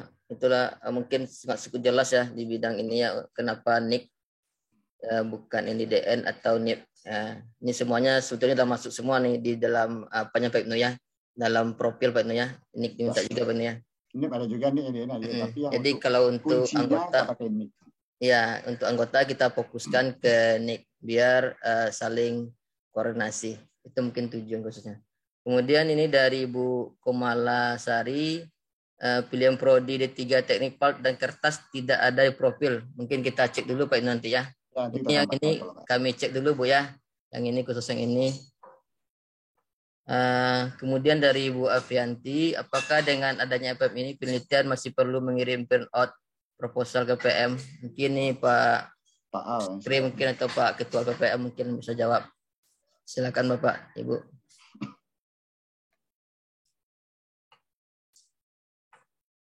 Gimana Pak Ketua? Ini yang untuk hard copy masih diperlukan lagi di kita untuk yang proposal.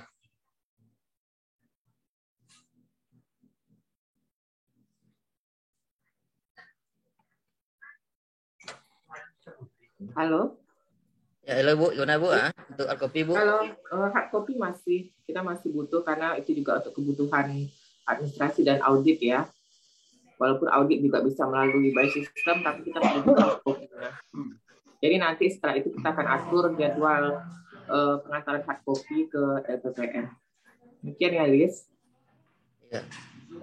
Mungkin itu Bu Aprianti, untuk hard copy kita tetap butuh untuk kebutuhan internal kita terkait audit dari lembaga lain atau dari Dikti sendiri. Kemudian yang selanjutnya itu dari Bu Delicia, bolehkah pengusul memiliki tim beda fakultas itu? Ini gimana Bu Sekre? Tahu Pak Ketua? Iya. Semuanya kita buka selebar-lebarnya. Jadi riset kita ke depan itu multidisiplin. Antar fakultas silakan. Bukan hanya antar prodi, antar fakultas boleh. Asal dia punya lecturer UNRI itu, ya masih bisa termasuk dosen NIDK. Jadi kita ke depan itu risetnya tidak lagi monodisiplin, tapi sudah mengarah kepada multidisiplin setiap risetnya. Ya, terima kasih Pak. Itu penjelasan dari Ketua PPM. Memang seharusnya riset itu multidisiplin, sangat bagus sekali. Jadi saling melengkapi bidang masing-masing gitu, sesuai dengan judul. Selanjutnya itu dari Bu Umi Retnaningsi, anggaran dibagi dalam 5 item. Proporsi atau persentasenya berapa saja?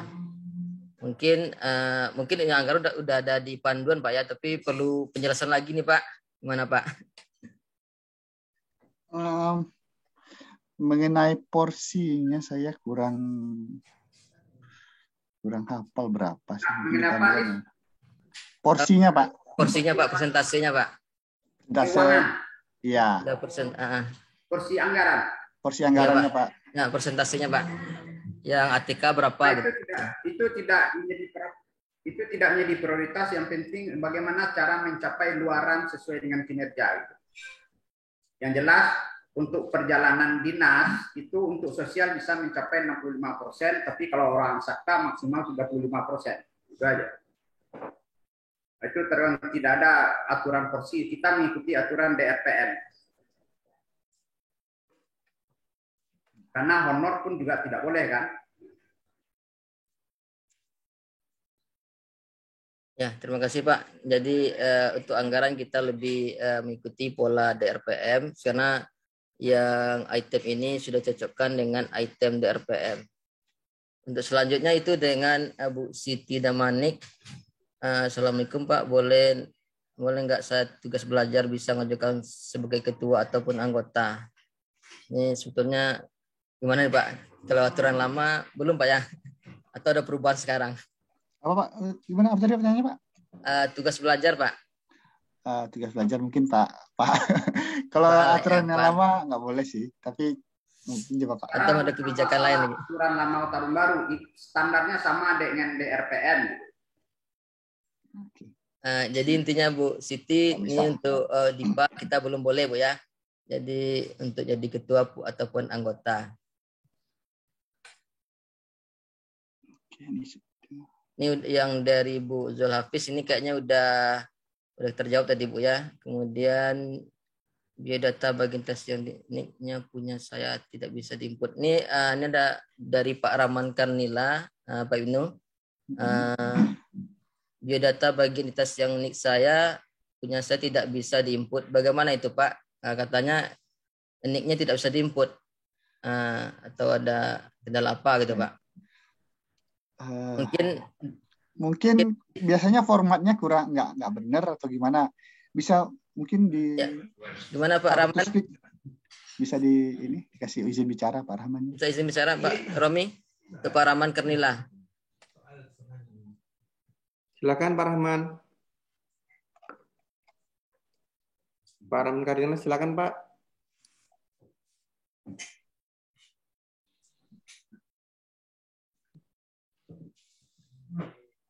Belum dibuka Bang. Belum. Oke, di skip aja dulu. Oke, kita skip aja ya. Untuk Pak Rahman nanti bisa ditanyakan langsung ke saya boleh, ke Pak Ibnu juga boleh terkait dengan akun ini. Selanjutnya itu bagaimana cara merubah draft ke submit ya. Ini saya bisa ajak sendiri mungkin ya, coba bantu ya. Jadi untuk merubah draft ke submit itu mungkin dilengkapi seluruh proposalnya Pak Ibnu ya. Ya, centang hijau di sini semua. Sampai ke indikator luaran. Nanti otomatis akan ini aktifnya submit proposalnya akan aktif dengan sendirinya. Mungkin itu Pak Ferdi Putra. Mungkin dilengkapi dulu item-item usulan proposalnya, baru ikon submit proposalnya aktif. Ini dari Pak Fadil. Sistem belum temukan riwayat pengabdian. Bagaimana upload pengalaman pengabdian? Ini gimana Pak Inu dari sistem ke pengabdian gitu, riwayat pengabdiannya? Mungkin Sinta fokus kepada penelitian ya. Mungkin jadi catatan kita aja Pak. Jadi kita akan coba nanti akan upgrade sistemnya ke riwayat pengabdian. Karena kita berpatokan di Sinta, mungkin Sinta fokus kepada riset, tidak berfokus kepada pengabdian. Nanti kita akan coba tambahkan di profil penelitinya riwayat pengabdian. Makasih Pak atas catatannya. Ya, jadi Pak Fadil nanti untuk pengabdiannya mungkin setelah ini kita coba create lagi Pak Ibnu ya, untuk menambahkan item pengabdian. Ini pertanyaan lanjutin nih Pak Ibnu. Anggota menggunakan NIK, bagaimana skim kolaborasi internasional? Adakah orang luar Miss Jepang dan ada juga yang dari LIPI? Gimana cara menambahkan Pak Ibnu di sistem ini? Ini anggotanya dari luar nih, di kolaborasi gitu.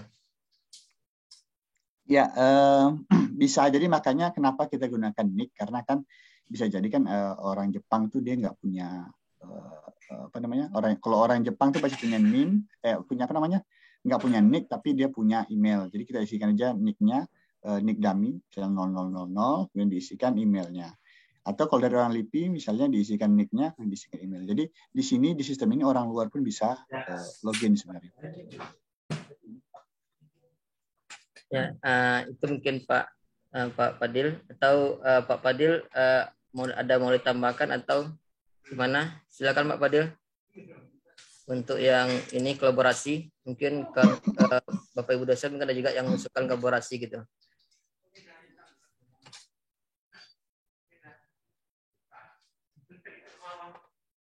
Oke, Pak Fadil, pas Pak Fadil. Silakan. Kasih Alis. Coba, Pak. Iya, Pak Ibnu. Ya, Pak. Kalau di Sinta itu sepengetahuan saya, yang tadi yang pertama ya, yang update pengabdian tadi, itu ada Pak di Sinta, Pak. Oh, ada Pak ya? Ada.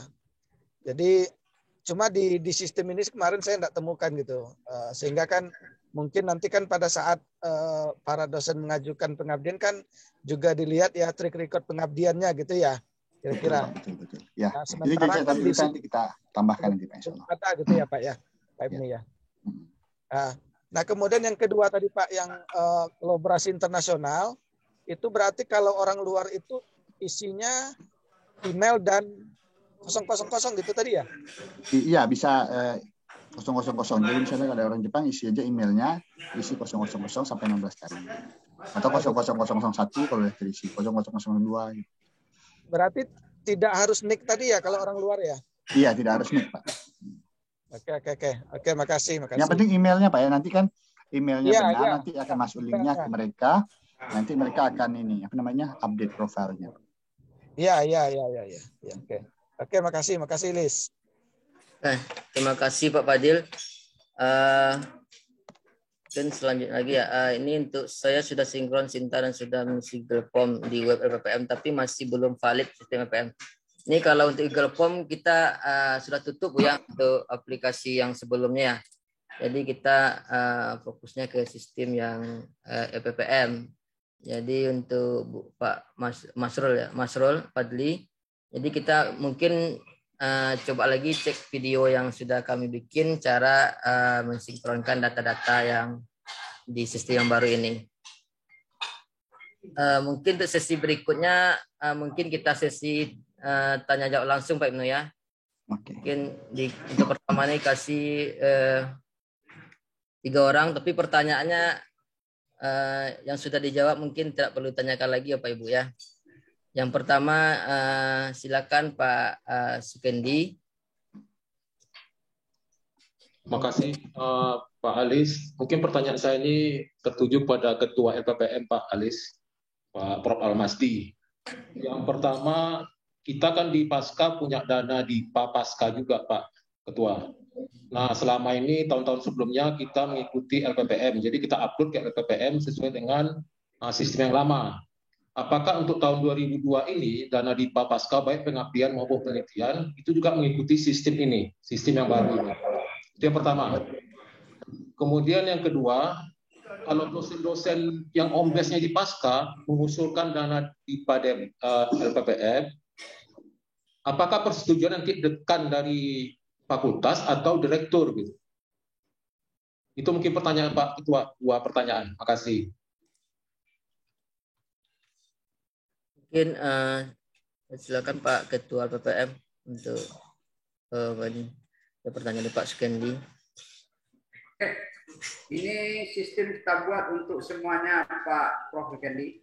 Jadi apakah itu dana mandiri atau dana fakultas atau dana DIPA Unri, itu harus menginput datanya supaya terukur nanti sebagai kinerja Universitas Riau. Dana mandiri pun itu harus terukur nanti sebagai penyaluran gitu.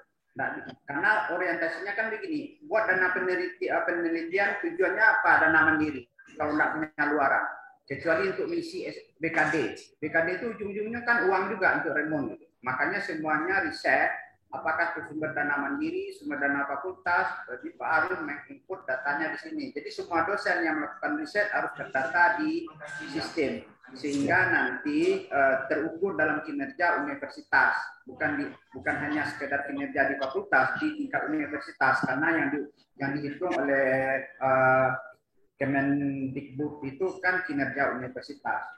Mengenai persetujuan tetap, kalau makanya kami minta ada orang yang kalau dia dosennya homebase-nya Pasca ya silakan aja diberikan alamat penanggung jawabnya di Pasca. Nanti kalau dia masukkan bisa tetap ada persetujuan dari Pasca dulu, sehingga nanti Pasca pun bisa memprint out laporan-laporan penelitian atau kegiatan penelitian dari homebase-nya Pasca. Perlakuannya sama semuanya Prof. Kendi. Ya. Kemudian satu lagi Pak, misalnya upload data ini kan tentu waktunya bersamaan ya dengan dana di LPPM. Misalnya Pasca mengusulkan juga nih, bisa nggak bersamaan atau waktunya tidak bisa bersamaan nih kena bentrok misalnya. Kalau tahun kemarin dia tidak bisa bersamaan dia. Seharusnya kan logikanya kalau kita bermutu kan harus bersamaan semuanya, dan sumber dananya kan sama dari Unri juga, gitu. Ya. Jadi ke depan tidak lagi terpisah jalannya masing-masing, fakultas jalan masing-masing, jalan masing-masing. Logikanya sumber dananya kan sama. Nanti diaudit oleh BPK yang sama. Gitu. Itu aja. Oke. Ya, makasih Pak Ketua. Ya, oke. Ya. Terima kasih Prof. Al, itu penjelasan dari kita. Mungkin sebelum masuk ke penanya berikutnya, saya ada pertanyaan dulu yang berbeda di chat ini. Itu terkait proposal yang sudah kita submit harus dari Pak Muklis ya, submit ulang atau sudah otomatis di sistem. Jadi Pak Muklis untuk proposal yang sudah submit di sistem sebelumnya, jadi untuk yang di sistem baru disubmit ulang semua Pak ya.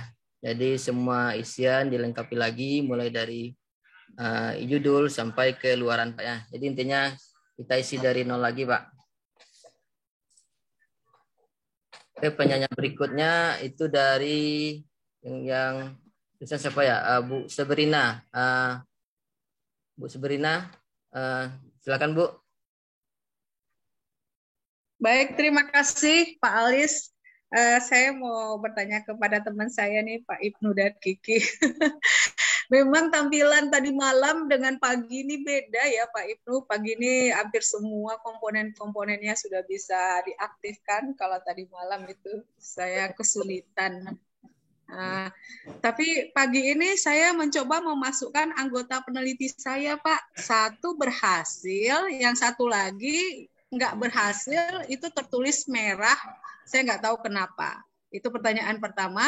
Yang kedua, berarti kita boleh menambahkan peneliti dari luar UNRI ya Pak ya, hanya penegasan aja seperti yang tadi, hanya diisikan NIK-nya 0000, masukkan emailnya.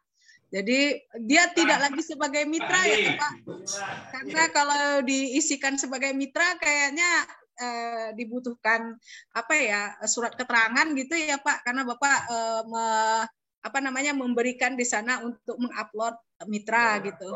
Mungkin saya akan coba pilihkan yang memasukkan alamat email saja. Kemudian yang terakhir saya mau tanya, ini nanti kalau misalnya di dalam perjalanan kita mengisi ini ternyata ada kayak tadi tuh yang punya email yang dari Fakultas Teknik kan harus buat dulu data palsu ya, baru dia bisa menghapus sendiri di sistem itu. Nah, kalau nanti ke depannya dalam pengisian ini ada yang tidak sesuai dengan yang dipresentasikan Pak Ibnu tadi. Ini gimana ya Pak Ibnu? Mungkin bertanyanya kemana nih? Ke operatornya atau kemana nih? Terima kasih, itu saja.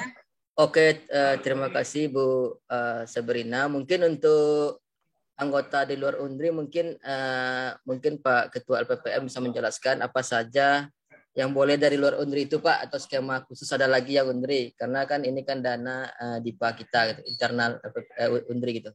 Mungkin itu dulu Pak terkait dengan anggota dari luar gitu. Dengar suara saya? Terdengar Pak, terdengar. Dengar Pak. Ini kita buat sistem untuk sumber dananya DIPA Universitas Riau. Jadi kalau ada kolaborasi internasional itu sudah tersendiri apanya. Ada kolaborasi yang didanai oleh sumber dananya ADB. Selain dana Universitas Riau, jadi sumber dana dari Universitas Riau tidak mungkin orang lain ikut, kecuali dia kolaborasi internasional. Sudah jelas itu. Termasuk juga DRPM. DRPM itu tidak bisa sembarangan orang internasional ikut. Ada khusus sumber dananya. Sudah itu Bapak Ibu harus tahu, jika ada Bapak Ibu memasukkan anggota tapi tidak bisa, berarti ada masalah waktu dan di sistem bermasalah. Masalah berinput data. Mungkin misalnya seperti NIK-nya tuh kurang aja angka 1, dia akan bermasalah. Emailnya kan bermasalah gitu. Kan kuncinya situ. Itu yang terakhir. Sistem ini dibuat untuk memudahkan kita semua, tetapi kita barangkali permasalahannya sebanyak peneliti pula. Tidak mungkin itu diselesaikan semuanya, maka kita berlaku umum. Berarti ada yang masalah di masing-masing yang tidak bisa menginput. Namun di dalam proses perjalanan ini akan kita pantau sistem ini ke depan apa dari kebutuhan kita. Karena ini proyek ini masih berjalan dengan LPDP. Jadi misalnya hari ini ada kendala-kendala yang bisa ditangani, nanti diperbaiki oleh analis dan programmernya. Jadi tidak akan langsung sempurna karena usernya berbeda. Gitu. Jadi gitu aja Bapak Ibu. Ya. Nah, semua persyaratan untuk riset, saya baca juga di chat, masih juga yang bertanya berapa boleh anggota semua. Semuanya dalam panduan sudah ada semuanya. Ya. Oke. Itu list. Terima kasih Pak. Mungkin Bu Sabrina untuk anggota mungkin sudah sangat jelas Bu ya. Mungkin track system mungkin Pak Ibnu bisa jelaskan yang pertanyaan Bu Sabrina. Baik. Kalau yang dimaksud Bu Sabrina tulisan merah tadi itu adalah tulisan merah ini, maka tulisan merah ini menunjukkan bahwa input yang Ibu berikan itu tidak valid. Sebagai contoh, saya belum memasukkan nick, berarti required di sini tulisannya. Tapi kalau misalnya nicknya saya kasih huruf A misalnya kan, nah di sini akan muncul the value must number. Jadi nggak mungkin kan nick itu berisi A. Kalau misalnya saya hanya isi 1, 2, 3, nah, dia oke, baru oke. Jadi hanya angka segala macam. Jadi ada validasi di sini. Jadi kalau misalnya emailnya juga nggak benar, jadi dia akan merah. Jadi mungkin yang dimaksud Ibu itu merah di sini tuh yang ini ya. Jadi itu yang bertanda bahwa inputan yang Ibu beri itu belum betul. Seperti itu, Bu. Baik, ya Bu. Terima kasih Pak Ibnu. Mungkin yang lain, Pak Alis. Ya, terima kasih Bu. Mungkin sebagai informasi untuk anggota yang setampilan Pak Ibnu ini, salah satu verifikasi bahwa anggota itu valid. Jadi semua anggota ini profilnya harus diisi Bu ya, mulai dari personal data, edukasi, kemudian riset sampai ke publikasi dan properti ini. Jadi semua dikatakan valid anggota itu menyetujui bahwa anggota itu sudah mengisi profilnya yang ada item yang dicontohkan Pak Ibnu ini. Jadi salah satu ini sepertinya Pak Idil ini baru ngisi personal data sama edukasi, berarti kalau sudah disubmit proposal, jadi nanti di fakultas tidak dikatakan valid, jadi dilempar lagi ke Bapak proposalnya. Jadi itu syaratnya Bu ya, Bapak Ibu ya. Jadi anggota harus aktif untuk mengisi biodata profil dosennya. Sebelum pertanyaan berikut, saya bacakan dulu sebuah pertanyaan Pak Sumarto. Ini terkait RAB. Pak Sumarto sudah unggah RAB, cuma dokumen yang di-upload lagi tidak sesuai ya. Betul Pak. Mungkin Pak Ibnu kalau di sisi master mungkin sudah bisa di-download Pak Ibnu atau dianalis. Mungkin di sisi dari peneliti kemana Pak Ibnu? Karena katanya yang muncul mungkin HTML mungkin Pak Ibnu formatnya. Kemana Pak Ibnu? Untuk RAB. Yang Excel-nya. Di dokumen penelitian kayaknya. Di download itu kita unggah RAB, jadi yang muncul itu ya, Pak Alis, ya. Dokumen di upload dokumen pengabdian Pak Alis. Kalau yang penelitian oke, nggak ada masalah. Di pengabdian kemitraan. Jadi Pak yang mana Pak kemitraan itu Pak? Yang di bagian RAB, saya sudah berhasil upload format Excel. Ketika saya coba mendownloadnya keluar file HTML. HTML betul Pak. Kalau bagian yang lain saya coba berhasil semua, baik itu di dokumen mitra, TKT dan lain-lainnya sudah oke. Cuma ketika di RAB saja yang tidak bisa kita ini. Ini pas ngecek nih Pak Ibnu, apa udah benar betul ya gitu Pak Ibnu? Oh ini ya HTML ini ya. Iya. Oke, itu saya cek ini masih tertulis PDF. Oke, nggak apa-apa nanti kita cek. Apa masalahnya? Makasih. Iya. Oke, itu Pak Sumarto, karena kalau dari sisi dari operator kayaknya sudah ini Pak, sudah bisa dibaca Pak Sumarto. Cuman dari Bapak memastikan lagi, itu yang penting Bapak gitu ya Pak ya. Oke, terima kasih. Selanjutnya jika ada pertanyaan selain yang sudah kita bacakan dari tadi, kemudian dari yang belum rasanya yang belum paham tentang sistem ini atau masih ada ragu, silakan Bapak Ibu, masih ada kesempatan. Ini Bu Erika resen Bang. Ya. Silakan Bu. Baik, Assalamualaikum Pak Ibnu.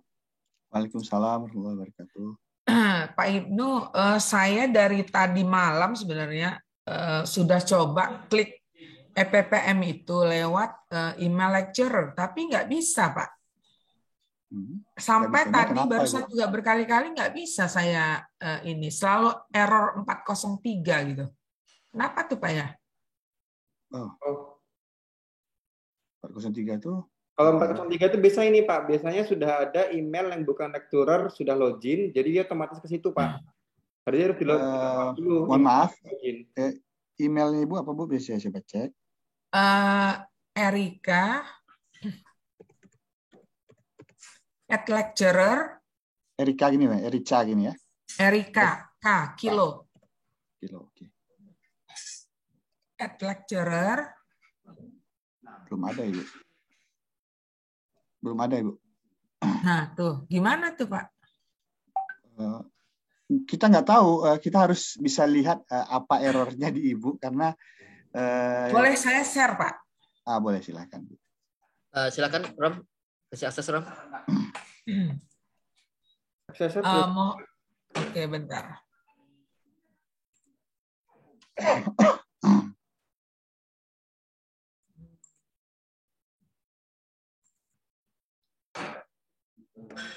Oh, nggak mau ya?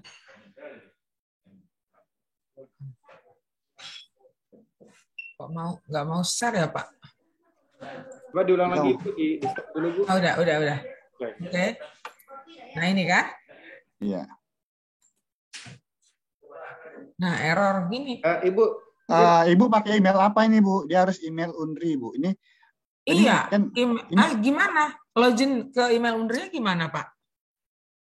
Login dulu, Bu. Itu login Pak, email biasa. Coba dicek. Jadi, maaf, bisa jelaskan. Jadi gini, Bu. Ini login via Google Lecturer ini hanya bisa dilakukan kalau Ibu menggunakan email lecturer, misalnya erika@lecturer.undri.ac.id. Nah, coba buka tab baru, tab baru. Buka tab baru dari, saya ngambilnya dari sini, Pak. Dari enggak, buka aja tab baru. Ibu coba buka tab baru, gitu? buka mail.undri.ac.id. Oke, gini. Buka gmail.com. Oke, enter. Oke, coba login. Coba dibuka itu, Bu, yang ada gambar Ibu itu, Bu. Akunnya. Saya mau bukan yang pojok kanan atas. Yang pojok kanan ini atas ya itu, ya. Nah, ini bukan email Unri, Bu. Itu Erika Farel 71 @gmail.com. Ibu harus menambahkan email Unri Ibu. Tuh, seperti itu. Oh, gini ya, Pak. Ya, langsung gitu. Langsung ini. Iya, betul, Ibu. Iya. Next. Ya.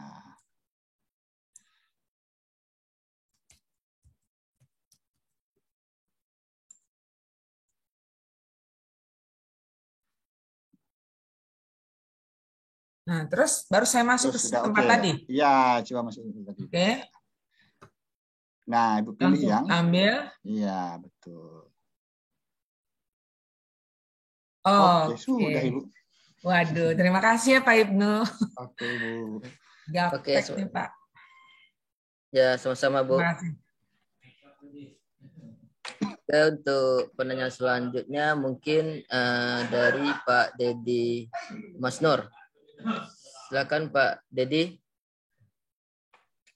Terima kasih. Assalamualaikum warahmatullahi wabarakatuh. Waalaikumsalam. Saya bertanya nih, Pak. Saya kebetulan anggota saya Pak Warman tadi, Pak, yang masalah di lecturer tadi, email lecturer. Nah, saya sekarang ingin menambah beliau jadi anggota tim peneliti saya. Nah, sudah saya tambahkan begitu dan ada peringatan bahwa team member added successfully. Tapi ketika kita lihat di daftar pada bagian bawahnya itu belum ada tambahan anggotanya. Itu kira-kira gimana, Pak? Gimana, Pak? Coba bisa share screen? Saya enggak. Kalau nggak ngelihat tuh nggak kebayang apa yang Bapak alami. Oke, siap, Pak.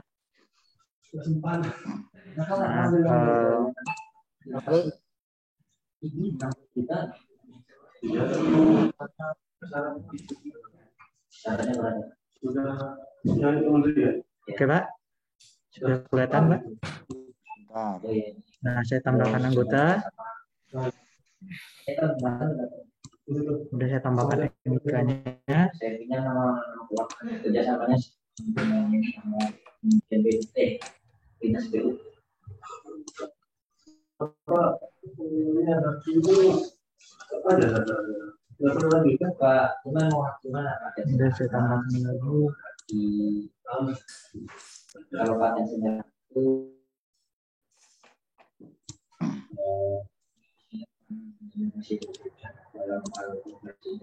Ini Pak ya, sudah NIK-nya sudah benar dan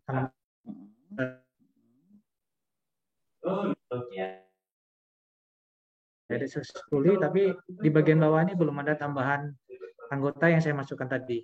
Nah, tiga itu judulnya aja. Iya. Sama pada sederhana. Jadi Pak Warman tadi, coba kita cek Pak Warman balik ya. Di penelitiannya masuk. Ada jalan lu proposal nanti kan. Oh, udah lulus. Iya, sekarang udah lulus.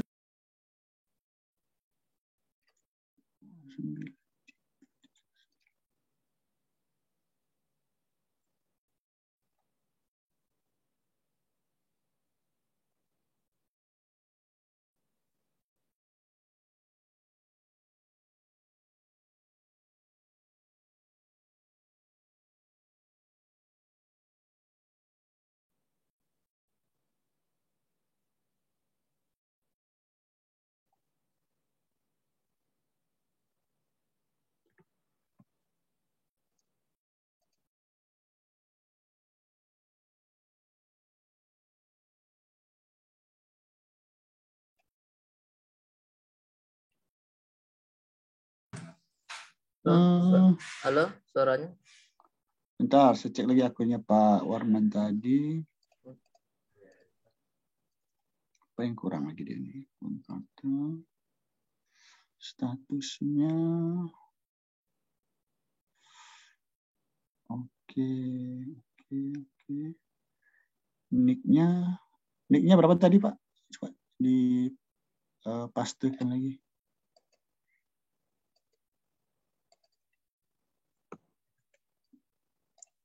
Nanti coba kita cek yang ini Pak. Kita skip aja dulu, saya cek kenapa ini nggak bisa masuk. Karena saya lihat dia udah oke nih Pak Warman ya. Pak Warman udah oke. Tadi yang dihapus yang mana Pak Ibnu? Mungkin itu enggak. Yang dihapus tadi? Pak Warman betul. Pak Warman. Coba ditambahkan lagi Pak. Hanya ditambahkan Pak. Tambah anggota peneliti. Coba ya. Ya. Ini yang benar itu cuma saya. Lebih yang tidak. Tunggu Pak. Ah, nicknya salah Pak. Nicknya salah. Nicknya salah. Pak Warman di sini mengisikannya bukan itu. Oh gitu. Ya. Berarti nicknya salah Pak ya? Iya, ini saya cek di sini ya Pak Warman ya. Nicknya itu belakangnya itu 21. Macam-macam tergantung dia karena di itu kan ya? Dia ada belakangnya 21 nicknya. Bukan itu. Tapi benar ya, Bro? Nanti coba dibuka lagi dengan Pak Warmannya, dilihat di sistem. Bukan 2, Pak. Bukan 2, belakangnya 21.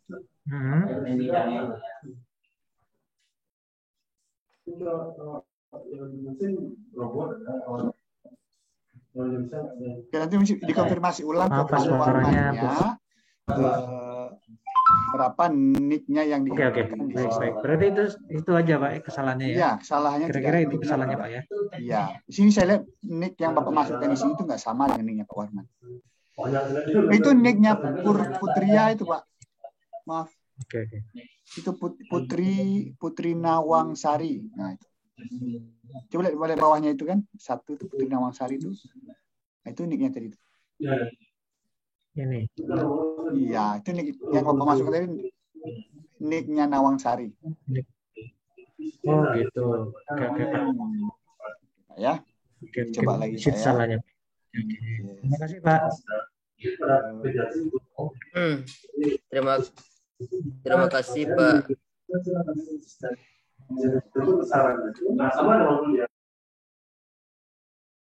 Terima kasih Pak Dedi. Mungkin mengingatkan lagi Bapak Ibu ya untuk anggota ini mungkin diperhatikan lagi nih NIP sama emailnya karena salah satu yang kurang satu angka saja nanti tidak bisa terkirim ke email verifikasi untuk persetujuan anggota dan untuk melengkapi data profil anggota. Gitu Pak Ibnu ya. Nah, karena satu angka pun yang tinggal atau berubah nanti tidak terkirim. Ini saya lanjutkan untuk yang di chat ya. Ini dari Pak Budianto. Ini pertanyaan di topik meeting saat ini, tapi masih berhubungan gitu ya. Pak Budianto.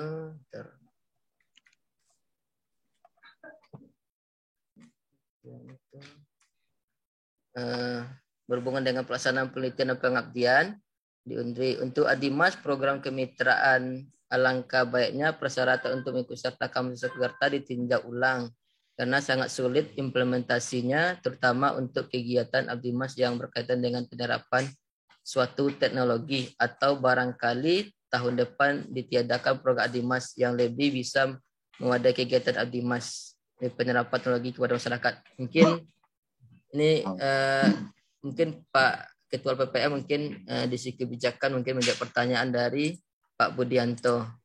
Ini terkait dengan angka mahasiswa Kukerta kayaknya dalam program Abdimas gitu Pak.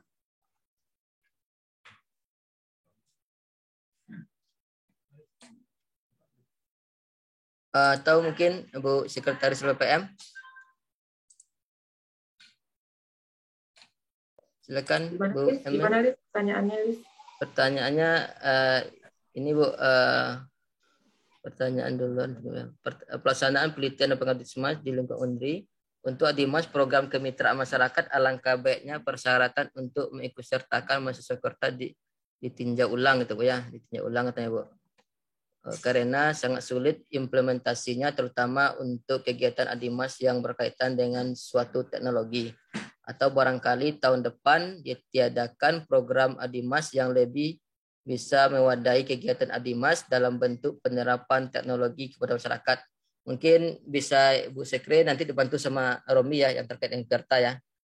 Silakan Bu, karena Pak Al saya lihat ini udah nih ya. Udah. Ya, terima kasih.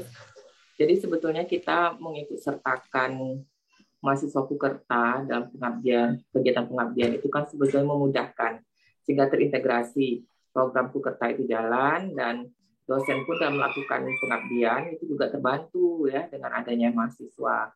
Nah, yang kedua itu adalah sebetulnya untuk program ya bisa dikatakan nggak bisa full sih ya program Merdeka Belajar itulah ya, walaupun itu tidak bisa disamakan 100%. Nah, itu juga sudah kita tuangkan dalam pedoman Kukerta gitu. Dan selama ini sih sebetulnya nggak ada masalah gitu ya. Tapi saran dari Pak apa tadi akan kita teruskan juga nanti ke Pokja gitu ya. Namun mungkin untuk tahun ini ya kita berjalan itu saja dulu gitu ya. Karena memang selama ini luaran-luaran dari kegiatan pengabdian masyarakat yang dibantu oleh dosen Kukerta itu, oleh mahasiswa Kukerta itu juga berkontribusi ya bagi pengisian kinerja perguruan tinggi kita ya, terutama untuk kegiatan Abdimas. Jadi mungkin mungkin itu dulu yang berjalan gitu ya, nanti akan kita tinjau ulang kalau memang ada kendala-kendala di depannya. Nah, mungkin Romi bisa menambahkan Rom. Sebenarnya begini Bu, saya sebenarnya penasaran apa kira-kira kesulitan Pak Budi terkait dengan Kukerta, karena begini Pak, terkait dengan yang sudah disampaikan Bu Sik tadi memang benar, luaran ketercapaian luaran pengabdian itu semenjak terlibatnya mahasiswa Kukerta itu lebih tinggi dibandingkan sebelum mahasiswa Kukerta dilibatkan. Itu yang pertama terkait dengan Kukerta. Nah, makanya nanti kesulitannya seperti apa? Apakah mungkin maksudnya sulit mencari mahasiswa atau bagaimana? Karena sebenarnya mahasiswa yang diminta itu hanya satu kelompok. Untuk kelompok itu terdiri dari 8 sampai 10 mahasiswa. Nah, artinya dan sekarang pun mahasiswa juga sudah banyak Pak yang mereka tuh mulai membentuk kelompok seperti itu. Ya kan bagaimana Pak Budi, di mana kesulitannya Pak? Silakan Pak. Ya, silakan Pak Budi. Oh ya, terima kasih atas kesempatannya. Ya, itu kan persyaratan di panduan itu kan ada 3 kelompok mahasiswa Kukerta itu. Apa itu sudah direvisi Pak? Di bagian revisi sekarang direvisi minimal 1 kelompok Pak. Oh, enggak, yang sebelum panduan Januari dulu itu 3 kelompok itu. Ya benar, itu setelah itu diadakan revisi Pak. Jadi minimal 1 kelompok Pak. Ya, terima kasih. Cuma ini saya mikirnya begini. Kalau menggunakan mahasiswa Kukerta memang itu selaras dengan kegiatan BKM Pak ya? pengisian itu universitas dan kegiatan mereka belajar. Cuma apakah berarti kalau melibatkan masuk kota berarti kan itu semua kegiatan penerapan teknologi terutama ya itu kan harus ke desa gitu, harus ke desa dan harus ke desa-desa yang dimana itu merupakan tempat Kukerta mahasiswa UNRI. Sementara suatu teknologi penerapan suatu teknologi kepada masyarakat itu kan khususnya untuk teknik ya, saya bicara teknik itu untuk ke desa itu boleh dikatakan agak kurang gitu. Jadi kurang meskipun ini sifatnya subjektif dari sisi saya pribadi ya. Cuma dari pengalaman yang ada memang agak kurang. Mohon maaf, yang mungkin bisa ke desa itu mungkin dari Fakultas Pertanian, Perikanan, kemudian kedokteran dan yang bisa berdampak langsung pada kehidupan sosial ekonomi masyarakat desa. Tapi yang sifatnya teknologinya apa Pak ya yang mau diterapkan ya? Kok sepertinya sulit diterapkan di desa. Kira-kira apa teknologinya Pak? Ya contohnya kita ingin menerapkan teknologi energi baru dan terbarukan ke desa gitu atau ke masyarakat. Atau bisa juga kita ingin menerapkan teknologi tepat guna kepada masyarakat.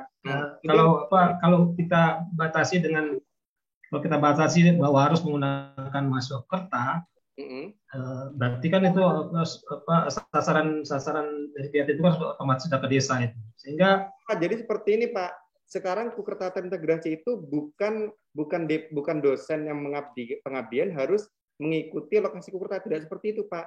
Jadi Bapak tentukan lokasi desanya. Setelah Bapak tentukan lokasi desanya, Bapak tinggal merekrut mahasiswa yang mau Kukerta di situ. Satu kelompok saja. Seperti itu Pak. Iya. Cuma itu tadi kita harus kan kita tahu bahwa penelitian itu kan selalu nanti ada hubungannya dengan bagaimana teknologi tersebut akan diterapkan kepada masyarakat. Ya, Pak Lapas tuh Pak. Dan sasaran kita kan tentunya kan masyarakat umum, artinya tidak mesti desa, bisa juga masyarakat yang di perkotaan atau di pinggiran kota. Karena Kukerta boleh dibuat Pak untuk integrasi Pak, nggak ada masalah Bapak di Pekanbaru umpamanya. Kalau seandainya memang di Pekanbaru itu memungkinkan dilaksanakannya di terapan teknologi, itu juga tidak masalah jika dilaksanakan Kukerta di situ Pak. Oh gitu ya, jadi Kukerta di Pekanbaru nggak ada masalah ya? Nggak ada masalah Pak, kita nggak membatasi lokasi kecuali untuk program-program tertentu. Mungkin nanti seandainya Kukerta membuat program anggap saja desa binaan. Nah, desa binaan itu mungkin hanya difokuskan beberapa desa saja, ya termasuk. Tapi kalau terintegrasi, mahasiswa nanti akan mengikuti di mana dosen melaksanakan pengabdian. Jadi bukan dosen mengikuti di mana mahasiswa Kukerta, Pak. Seperti itu konsepnya ya, Pak. Oh, gitu. Ya, oke. Paham saya, paham. Ya, terima kasih kalau gitu atas informasi ya. Terima kasih, Pak. Silakan Bang Anies lanjutkan, Bang. Ya, cukup jelas Pak Budi ya. Karena ya, cukup jelas, Pak. Terima kasih. Ya, jelas ya. Karena di Kerta kayaknya tidak ada masalah, Pak ya. Bagi ini Bapak Ibu yang prodinya belum masuk ya, saya baca chatnya banyak yang belum masuk, dari Bu Isma juga. Mungkin di WA aja mungkin Bu yang prodinya belum masuk, nanti kami teruskan ke tim IT gitu ya. Prodi fakultasnya apa, prodi yang belum masuk itu apa gitu ya. Nanti dicek ke pribadi saja, nanti kita bantu sama Pak Ibnu ya. Mungkin jika tidak ada pertanyaan lagi, saya lihat tidak ada lagi yang ini melambaikan tangan. Atau jika tidak ada pertanyaan lagi, mungkin kita kembalikan ke MC ya. Silakan Rami. Baik, terima kasih. Bapak Ibu, nanti jika ada pertanyaan lain yang mungkin baru muncul setelah ini, nanti Bang Alis ini akan siap melayani ya, helpdesk 24 jam. Ya, ini sebelum ditutup Pak Ibnu, apakah ada mungkin closing statement atau kesimpulan yang akan disampaikan? Silakan Pak Ibnu. Oke, mungkin untuk agar bisa lancar dalam pengisian ini mungkin data-datanya dan petunjuk pengisiannya mungkin diperhatikan lagi. Jadi biasanya kalau ada kesalahan itu kemungkinan besar adalah datanya yang kurang pas. Contohnya tadi entah nick-nya kurang, entah ini kurang. Jadi kalau bisa berhati-hati dalam menginputkan data-data tersebut. Terima kasih. Itu aja. Baik, terima kasih Pak Ibnu atas kesempatannya hari ini. Sekarang udah siang atau masih pagi Pak di Jepang Pak? Sudah siang sepertinya ya. Ya, makan siang. Oh baik. Iya, makan siang silakan disediakan sendiri ya Pak ya.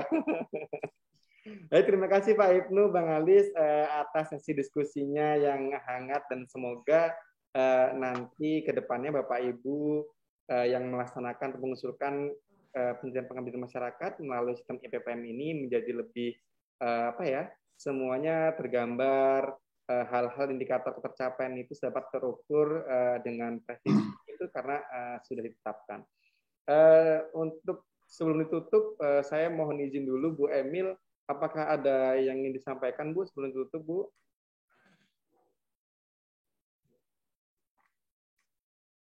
Ya. Oke, baik, Romi. Mungkin kita highlight ya sedikit dari hasil diskusi kita ya, dari pemaparan Pak Ibnu dan diskusi yang berlangsung ya. Mudah-mudahan kita sudah paham semua mekanisme dan juga tujuan dari diadakannya sistem ini ya. Tadi juga sudah ada arahan dari Pak Ketua. Jadi yang kita highlight itu pertama adalah perbedaan invitasi dan kompetisi tadi ya. Nah, di buku panduan ya penelitian pengabdian yang sudah ada di web LPPM itu kan sudah ada Bapak Ibu sekalian, ada skema yang presentasi dan ada yang tidak. Nah, itu yang membedakan. Jadi kalau dia presentasi maka dia adalah kompetisi. Tapi kalau tidak pakai presentasi proposal maka dia masuk pada invitasi gitu. Nah, kemudian mengenai persyaratan apakah tugas belajar boleh apa tidak, itu tidak ada yang berubah ya. Kita tetap mengacu pada persyaratannya DRTPM, termasuk juga dalam pengelolaan keuangannya gitu ya. Kita semua mengacu. Jadi silakan dibaca buku panduan DRTPM yang terbaru. Nah, kemudian yang ketiga itu adalah mengenai siapa yang tanda tangan kalau misalkan penelitian itu misalkan dosen-dosen yang home base-nya adalah di pasca sarjana. Nah, itu kita melihat dari sumber dananya. Kalau memang sumber dananya itu adalah dari pasca sarjana, maka direktur yang tanda tangan. Sehingga nanti memang setiap unit itu kita buat rumahnya masing-masing gitu. Fakultas dan pasca sarjana. Sehingga nanti memudahkan ya ketika ingin membreakdown atau mengambil data-datanya. Jadi dilihat dari sumber dananya Bapak Ibu sekalian.